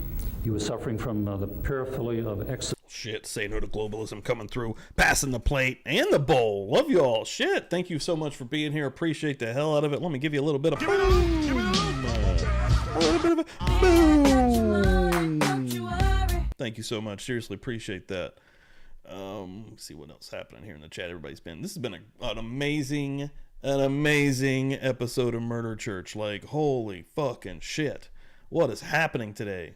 Man, getting the week started right is what we're doing. We still have about 20 minutes left of this testimony of this week before we wrap this up. Again, thank you all for being here. Anybody that popped in the normal time, 9 o'clock, understand, I get it. Today did start an hour early and is going to end a little bit early as well. Lakota coming through with the 99. Hold on now. She's going to give some hearts. Boom. Thank you, girl. Appreciate that. Let me give you a little bit of ODB. I'll give you a little bit of Biggie. Give me the loot. Give me the loot. I'm a bad man. Exhibitionism. Did he lack substantial capacity to conform his conduct to requirements of law as a result of that mental disease? Strictly speaking, he did not. He did not. He did not. So what your answer is that you have never run across a situation where a person had a mental disease that was a sexual disorder that was so erosive that he lacked substantial capacity to conform his conduct to requirements. Damn, Dilly Pickle's gonna become a member right now as well, coming through here. Now, got to give out, what time is it? It's 10:41 in the morning. You might be getting some mimosas. You might be getting some Bloody Marys. You might be getting a liquor drink. You might be getting some coffee that might be spiked with a little bit of something. A little bit of probably nothing. Who knows, baby? But let's go. Welcome to the party. Welcome to the party, pal. Boom. $4.99 right behind it from Group. Passing the plate. I needed our Murder Church. Boom. And thank you for being here, Group. My God. Bad man. I'm telling you like it is, baby. So good. Oh, yes. My Clad Games. The Grandmother by David Lynch is an insane short film. Anybody that I put that in there for that watches that, you don't dig it, I get it. There's lots of folks that will not like that one. Even if you like David Lynch stuff, that one's a little bit crazy. 1969 David Lynch. Roxy, welcome. Thank you for coming through here. Anybody that's coming through here, these likes have been pouring in. The support has been pouring in. You guys are amazing. Carrie Rawson hanging out. Joe Jackalone hanging out this morning. Holy shit. Jay, thank you guys so much. I need to see if I need to portal you guys after this into Jay's. Is your link set up for tomorrow, Jay? Oh, no, never mind. Jay's on vacation. My bad. I am sad to even say that, actually. Damn, going to be missing you, brother. But, hell yeah. Thank you all so much. Not solely based on that diagnosis, no. So what you would have to find then is something else that would cause you to believe that not only was he suffering from a disease, mental disease of a sexual disorder, paraphilic mental disease, but there was some other kind of mental disease or some other kind of mental problem there besides, correct? Or that he doesn't necessarily have a... Holy shit. Holy shit. MJ coming through with $20 in the plate. Holy fucking shit. MJ, thank you so much. Is this the MJ from Twitter that won the magical, beautiful, tie-dyed, one-of-a-kind shirt on Friday on Feral Friday? Give me the loot. Give me the loot. Thank you so much. That's absolutely amazing, MJ. Above and beyond this morning from everybody. Wow. Craziness, baby. I love it. Everybody in here is so cool. Thank you all.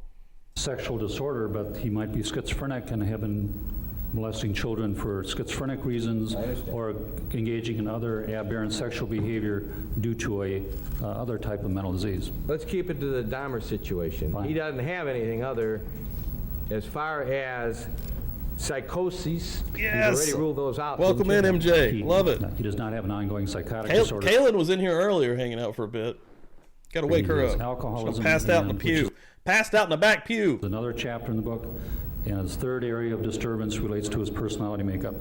But none of those other two could ever combine to make that mental disease that you've already found such that he wouldn't be able to conform his conduct to the requirements of law, correct? Right. His personality disorder, his personality makeup, as unhealthy as it might be, that in and by itself does not cause the required degree of mental impairment, in my opinion, to cause him to lack substantial capacity to appreciate the wrongfulness or to lack substantial capacity to be able to conform. His alcoholism is also, there's a chapter in the book on alcoholism. That's the second area that applies to him. That, being an alcoholic in and by itself, does not cause you to lack substantial capacity. The third area is his sexual disorder, and I'm considering that a mental disease.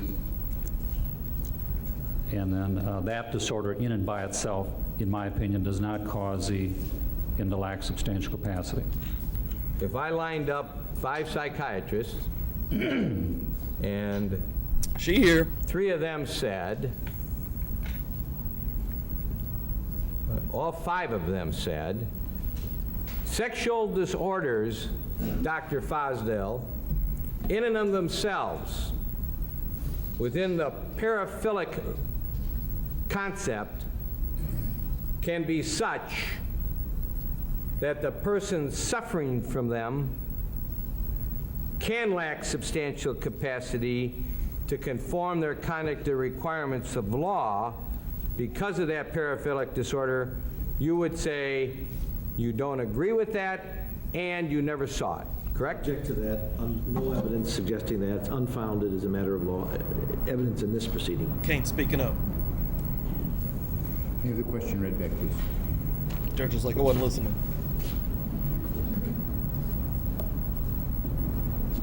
Question. I lined up 5 psychiatrists, and 3 of them said, all 5 of them said, sexual disorders, Dr. Fosdell, in and of themselves within the paraphilic concept can be such that the person suffering from them can lack substantial capacity to conform their conduct to the requirements of law because of that paraphilic disorder. You would say you don't agree with that and you never saw it, correct? Why is that not appropriate? I don't think it's relevant. Objection is sustained. The court says it's irrelevant? Yes, sir. Boyle likes to fight, doesn't he? Like, he won't stop. Like, the judge just made a ruling, accept it, and move on. He's like, now what'd he say? What'd you say? I'm not sure if I heard that right. Are we gonna fight about this? Hold on. Dr. Fosdell, assume that a person is a pure necrophiliac. By that I mean that he has no other desire. Anytime anybody goes to the dentist, looks like, because the dentist can tell, looks like you like a good mouth job. That would be embarrassing. That'd be terrible. Then two. Been performing a little bit too many of these things. The back molars here are taking a pounding. They're taking a beating. I know it's flesh, but still, this over time really does wear down these molars, these teeth in the back. You're gonna have to calm down. We're gonna have to replace these things. Who have stop the mouth jobs. Sex with a dead corpse. Make that assumption. Assume that that person finds a occupation where that object can be achieved. That is, his pure necrophilia can be achieved anytime he wishes it to take place. Okay?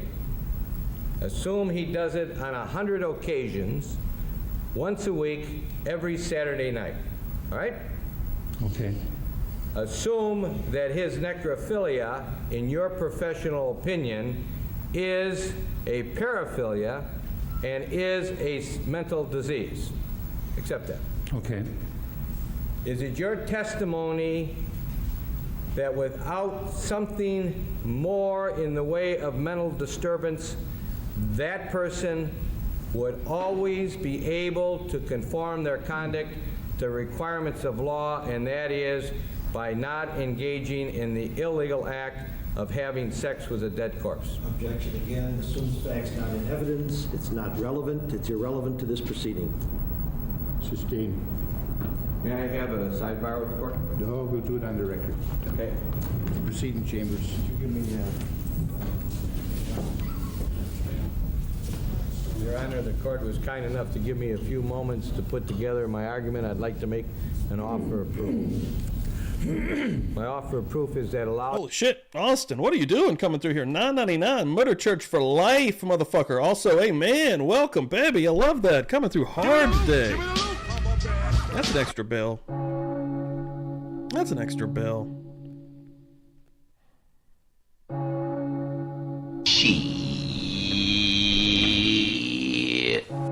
Strang? Gotta spend money to make money, baby. Amazing, Austin. Thank you so much. To continue to cross-examine Dr. Fosdell, and if I were allowed to ask him certain hypothetical questions, it would become clear that his answers would be that a paraphilic disorder, which it becomes or is a mental disease, under no circumstances could ever be such, no matter how much control or lack of control the person who is the subject matter of the paraphilic disorder could ever rise to the level where that person would lack substantial capacity to conform his conduct to the requirements of law in carrying out the object of his paraphilic disorder. In order Damn right. You know, there's not always extra bills either. There's always extra bills. There's always extra bills. You know why there's always extra bills? Because you guys are always amazing. Extra bills are deserved. I asked a hypothetical, assuming that a person, and the hypothetical basically would have said was a pure necrophilia, and he was carrying on. Holy shit, Lakota coming through here. Copy that. Murder lurch for life. Okay? For life. I'm not sure if you guys are familiar with a little bit of this right here, but that's what's happening right now, baby. Thank you so much. My God, you guys are insane today. On fire. I'm a bad, bad man.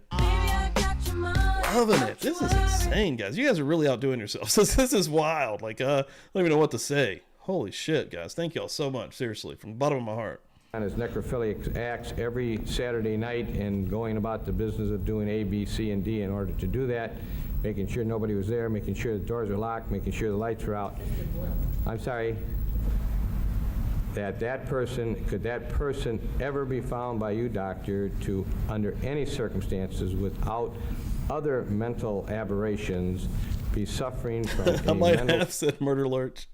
Dude, okay, now, this is funny, just real quick. So anybody that does watch the video that I got dropping at 3 p.m. Eastern Time today on the Brian Koberger, the IGG, the FBI stuff with Gabriela Vargas, anybody that does watch it, there's two, I mean, they're embarrassing, but like I left them because, I don't know, because they're part of the points that I wanted to keep and I didn't feel like, and I already put a lot of work into it. It's just me slightly like messing up a word, and it's like, it's almost like I'm like that right there. If I did say murder lurch, it's because I was talking too fast or I was flowing. That happens twice in this video that I'm dropping today. See if you guys can find those, and if you do, comment about them. Let me know in the comments. Point them out. Say, yo, this is the word you fucked up. Where he was unable to conform his conduct to the requirements of law. It was at that time an objection was made. We went into chambers. That's history. What was in there, the press was in attendance. You were kind enough to give me some time to look up some cases. I specifically went and found two, and I would like, for the purposes of my offer of proof, to state the same. Nah, I'm okay with it. I know it happens. I mean, that's life, right? You got to roll with it, baby.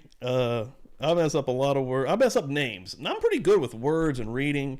Like I'm not the worst at it, but names I cannot get. It's almost like, I don't know. I really suck at names. Only one case is, the court has only been provided with a citation to one of the cases. Okay, the other one would be Simpson versus State, Your Honor, 32 Wisconsin 2nd. I would like to have a chance to look at it, Mr. Sure, I understand. It happens. Ride it with stride, baby. Sure. That's why I love this community anyways. Jay, man, we can poke fun and crack at each other, man. It's the best. Like, it's the best community. 2 Wisconsin 2nd at page That's 197, right. At page 207. That is cited in State versus Wright, 38 Wisconsin 2nd, 344. I would like to read, if I may, the quotation in Rice at page 353, citing Simpson versus State at page 206, quote, there is a further rule that great liberty, oh Lord, and I'll give you this, great liberty and latitude are allowed in the cross-examination of expert witnesses. Woo. However, the application... Hey, if you couldn't or you can't, I wouldn't be here, right? If the first person that started coming at me for, you want to hear the first, okay, if you guys go back, one of the first, I mean, it was a big stream. It was right when that Koberger stuff was going on. This was January. I really started streaming live from this channel in January. So I'm talking, this is like my first, second, third, it wasn't my first, the second or third live stream on Koberger. And it was right after that Papa Rogers shit was happening. So I jumped on, I started reading the Facebook post live, like as soon as it dropped. I was one of the first people that's actually doing that on YouTube. And that video now has like a pretty decent count and still gets views even. But sheath, I had never said that word before. I had never seen that word before. And I fucked it up the entire stream, me saying this word sheath. The entire comment section of that video is me just getting berated, just getting taken apart because I can't say that word properly. So I'd have quit right then and there if I had any kind of issue with being, the butt into the joke. So in this rule gotta roll with it, baby. Directed to such matters as the education of the expert, his practical experience, the extent of his observations outside his own work, as well as other cognate matters bearing directly on his ability as an expert. Upon such examination, hypothetical questions may go outside the record for the purpose of testing the skill of the witness. A hypothetical question put to an expert witness on cross-examination. Now, this isn't citing, this is the law on Rice. This is not citing Simpson. Hypothetical question put to an expert witness on cross-examination, however, need not be... Madeline. Now, she didn't come in the stream that night either. I want to say it. Madeline. I've got it now. Madeline. Pass that on. Let her know that I have that name now. Madeline. And then I was sitting in there. I think I was with my fiance, and I was like, "Oh, I think it was the Friday Night Psych show. It was something. Whatever we were watching." She was in the chat, and I was like, "Look at that name. How do you say that?" And when Madeline was saying it, I was like, and she nailed it instantly. She's like, "Oh, Madeline." And I was like, "You don't think it's Madeline?" No, she did not. Be limited in purpose to testing the skill of the witness. The opinion of the expert on direct examination by the prosecution is certainly subject to attack on cross-examination by assuming different facts than proposed by the prosecution, not only to test the skill. That's a good. I don't even know how I said it. Sheaf, I guess, instead of sheath. I think I was saying sheaf, probably. Yeah. Knowledge of the expert, but to help the jury in determining the weight it should accord to the expert's opinion. It goes on to say, then citing Simpson again, or some other case again, when it comes to cross-examination of such expert witnesses, however, the rule is not so limited, and within...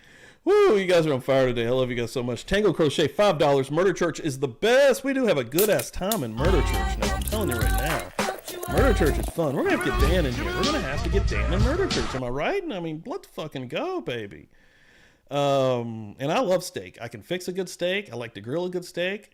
I feel like I know Jay's gonna contest to this, but I'm pretty sure if I fixed the right kind of steak, we found out exactly what he wanted, how to fix it properly, he would probably like it. Maybe not. Maybe that's not gonna work because he was not into the steak idea whatsoever.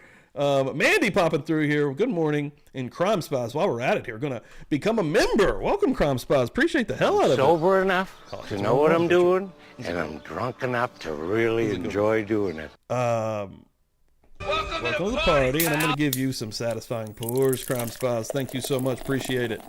Love it. Boom. Amazing. Welcome in here. I'm a bad man. Look at them beers pouring out, hanging out. What a day. Mandy, this has been an insane Murder Church. Like, holy shit. The field of the trial court's reasonable discretions, questions may properly be framed, assuming quite a different state of facts than those appearing in the record, for the purpose of testing the knowledge and the skill of such witness, and highlighted or underlined, and oh, here we go. The weight to be given to his testimony.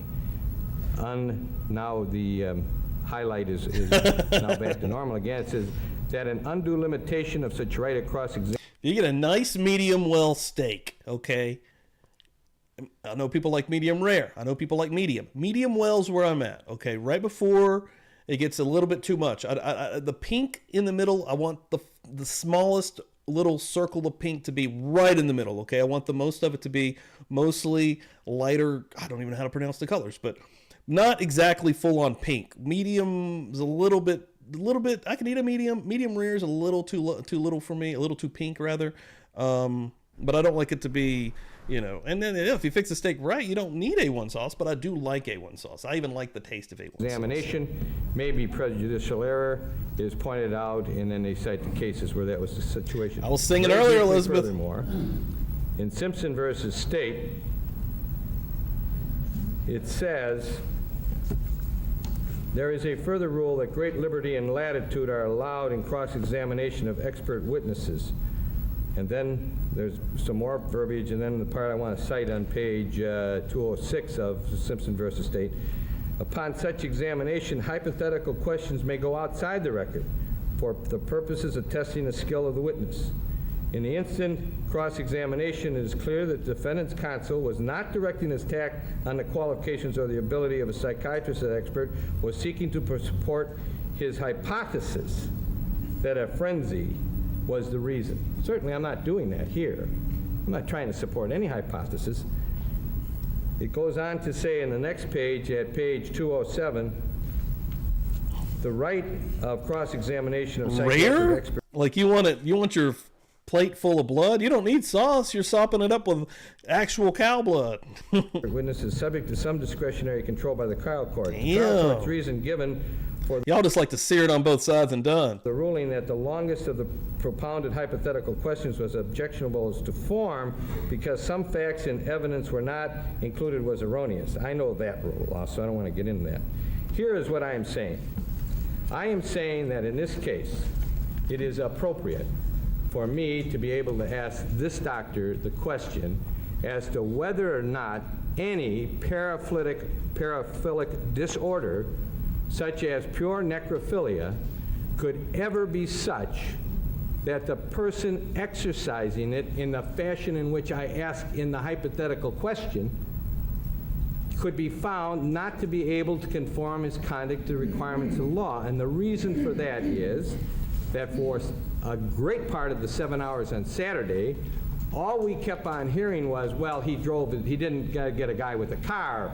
It was only when he wasn't working. It was always at night. It was always this. It was always that. I want to find out if the converse is true. I want to find out if all of those things were true for 1,000 times squared. Are they dispositive of the question that a person suffering from the paraphilic disorder that either Dahmer was or a pure paraphilic necrophiliac is out of the ball game simply because of that? And if that's his answer, then I think that goes to the weight and the skill of Dr. Fazell that the jury is entitled to weigh in rendering their opinion. My offer of proof, then, is that I be allowed to ask Dr. Fazell certain questions because it is my belief that he has a mindset that unless you have something other than a paraphilic disorder, in spite of the fact that paraphilic disorder can be a mental disease, you will always be held responsible because that will never be such that you will lose substantial capacity to conform your conduct to requirements of law. And I think the only way I can address that is in the manner and form in which I'm trying, and that goes to his knowledge and his skill and his prejudice as to whether or not that's his mindset. Thank you. Mr. McCann. You want me to move on this? Or leave it in? If it please the court, we've addressed the issue on the hypothetical, and I think counsel has called to the court's attention material the court will have to consider. And it's clear that the thrust of the hypothetical goes beyond simply assuming the facts of this case. I think the court also has to consider the relevancy in terms of confusion of issues to the jury. The issue in this case is homicide. It is not part of the paraphilia. There is no evidence that it's part of the paraphilia. We have not argued, although some may have argued this part of the paraphilia. This issue doesn't go to that. It goes to simply having the relations with the body, with the dead body, the example that's being provided. If it please the court, in my opinion, it poses the potential for confusing the jury as to what the issue is before the court. If he embraces in the issue that the morgue attendant kills somebody first to get the body, not that he does it 100 times, that he's done it 17 times, not that he does it every Saturday, that he does it over a period of a number of years, then it may become relevant. But if it please the court, under the posing of the issue presently can only confuse, it has nothing to do with killing, has strictly to do with dead bodies, and the issue before this court is the killing, not what was done with the bodies afterwards. And in my opinion, as posed, it's subject to, in terms of confusion of issues, under 90403, that becomes a very real possibility. I have no response, Your Honor. Okay. The court would like to refer to State v. Rice, the citation for which has already been provided by Mr. Boyle. Page 356, starting about the middle of that page. In discussing the use of the hypothetical question, Professor Charles T. McCormick points out that courts should not be unduly restrictive in the formulation of the hypothetical, and then picks up a quote from McCormick. Direct testimony supporting the fact assumed is not required. It is sufficient if it is fairly inferable from the circumstances proved. Moreover, the supporting evidence need not have been already adduced if the interrogating counsel gives assurance that it will be. And of course, it is no objection that the supporting evidence is controverted.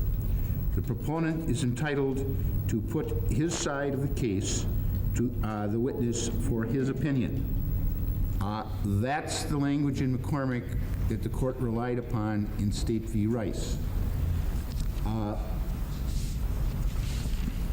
Wharton's criminal evidence, section 600,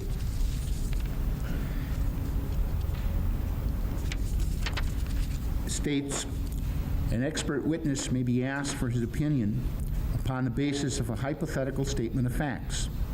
The facts of a hypothetical question must already be in evidence or be inferable therefrom. In no event is it necessary that the relevant facts and evidence be repeated in the question verbatim.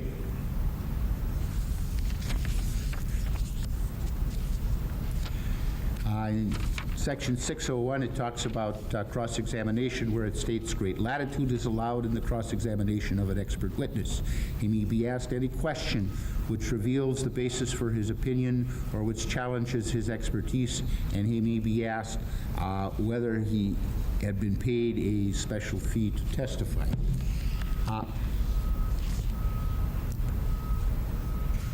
Our standard instruction on hypothetical question, which I've previously read, instructs the jury to determine whether the various items in the hypothetical have been proven, and if they have not been proven, to completely disregard the opinion of the expert. That's the general tenor of that instruction. I think what Mr. Boyle is pointing out to the court is that the court, in many evidentiary questions, has the right to exercise discretion. It's not bound by strict rules. In direct examination, a leading question may be asked, and if the court in its discretion thinks it's appropriate, the court can allow that leading question, even though normally it's objectionable. And Mr. Boyle is suggesting to the court that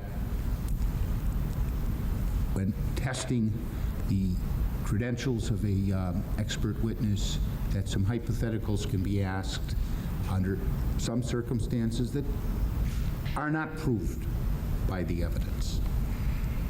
Or in this case, we're talking about hypotheticals which, in my judgment, in some of the facts are closely related to the evidence that's come in the case, and then we're mixing in some facts that we're all getting together, baby, have not been proven and will not be proven to the best of the court's knowledge. I think that becomes confusing to the jury. Now, what I have to do is I have to balance. That's what discretion is all about. Now, Mr. Boyle has suggested that there's authority which he has not yet produced to the court, but that's because some of the old cases aren't available readily in the courtroom, that the court should assist counsel in formulating the questions that would be proper, because what I've stated previously is that it's the hypothetical that the court is sustaining the objection to and is not prohibiting Mr. Boyle from asking questions in accordance with the offer of proof that he's just made. And Mr. Boyle, I would suggest that you yourself have formulated the questions.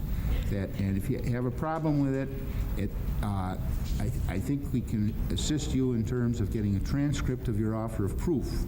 And if you read that offer of proof, I think you will find that the appropriate questions lie within that offer of proof, which can be asked in a form other than a hypothetical question. For all of those reasons, the court is sustaining the state's objection. In the necessity of having to always cover one's offer of proof so one is not criticized for not having made a statement and taking into account that it is bad practice to argue with judges, and I try not to do with that. I would suggest that the court, as I was accused of by one of the witnesses of mixing apples and oranges, is mixing apples and oranges in its reliance upon what McCormick said. For this reason, Your Honor, I am not asking this hypothetical question for the purposes of anything to do with the facts before this jury, except as they relate to the weight of the person delivering the opinion on whether or not he should be listened to because he has a closed mindset to the issue before the jury, and that is whether or not a person who is suffering from a mental disease can ever lack substantial capacity when they are suffering from this mental disease. If he were the judge of this case and the court moved for a directed verdict, the state moved for a directed verdict, Judge Fosdale say, case dismissed because no one can ever be found non-responsible when this is the only mental disease they have, and I think I can look into that because I think that's a real issue for this jury. Thank you for allowing me to say what I just said. And I very briefly be heard. That isn't the issue. He isn't on trial for sex with the dead bodies. Fosdale clearly would, if the charge were dismembering bodies, that might, what Mr. Boyle suggests may be the case, but that isn't what the charge is here. One further point, if it please the court.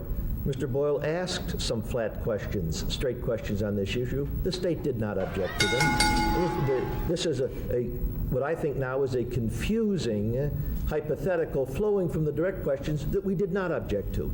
And I agree with the court. I think the ruling is proper that this will confuse. The court hasn't foreclosed the questions. I didn't object to the questions. I objected when a confusing hypothetical was raised.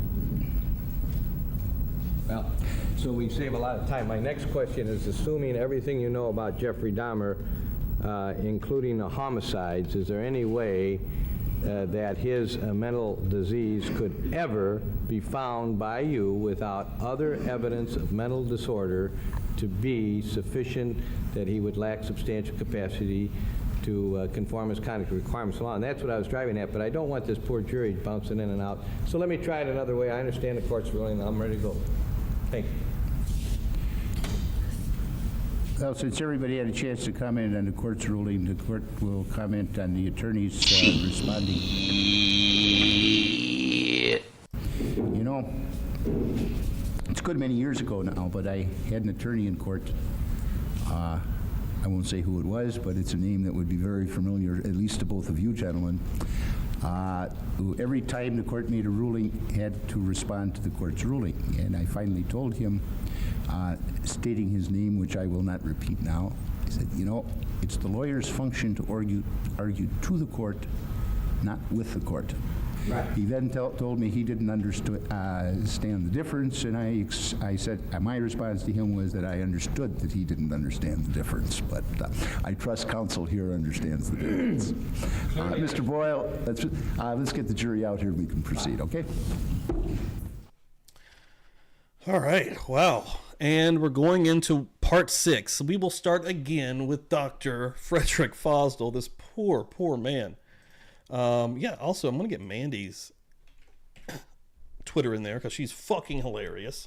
What a day, guys. Holy shit. This has been amazing. Like for real. Like, today has been absolutely amazing. Thank you all so much for coming through here. Today is closing up shop a little bit earlier. I've got a wrestling show I'm going to be going to with a buddy, so I got to close her up. But again, you will see me again. Yeah, just keep an eye on the socials for when you will see Publicly Buzzed again, whether that's Twitter, whether that's the community here on YouTube, which I post very frequently. But yeah. Keep an eye out for Fail Friday next week. Carrie Rawson will be a special guest on Fail Friday. Yes, you heard that correctly. She just left Nancy Grace's studio, and she said, I got to get the hell out of here, Nancy. I got to go hang out with Fail Friday, or on Fail Friday with Publicly Buzzed. Can you even fucking believe that? That's insanity. Thank you all so much. We're going to close up shop. Have an absolutely amazing week. Jay's out this week. He's on vacation. So yeah, I'll be seeing and talking to everybody probably on Twitter, probably on X. Everybody came through here today. All the new members, holy shit. Everybody that gave a loot, holy shit. Like, you guys are insane, baby. And yes, thank you, Dizzy. 3 p.m. today, Eastern Time. Keep an eye out on a video that I'm putting out. I'm hoping that it does good. I'm hoping that you guys enjoy it. I put a lot of work into it. It's on Idaho 4. It's on Brian Koberger. It's on the IGG stuff from Gabriela Vargas. It's on the FBI coming and paying her a visit after she gave her testimony on 8/18, saying how the law enforcement and the FBI have used these databases in nefarious ways. So this video is good. This has really got me back intrigued into some of the Idaho stuff that's going on. Absolutely amazing. Ladies and gentlemen, I love you all so much. Let's get the hell out of here. Have a great week. Craziness. See, we shoot them up bang bang over here. We not scared of their motherfucking ass.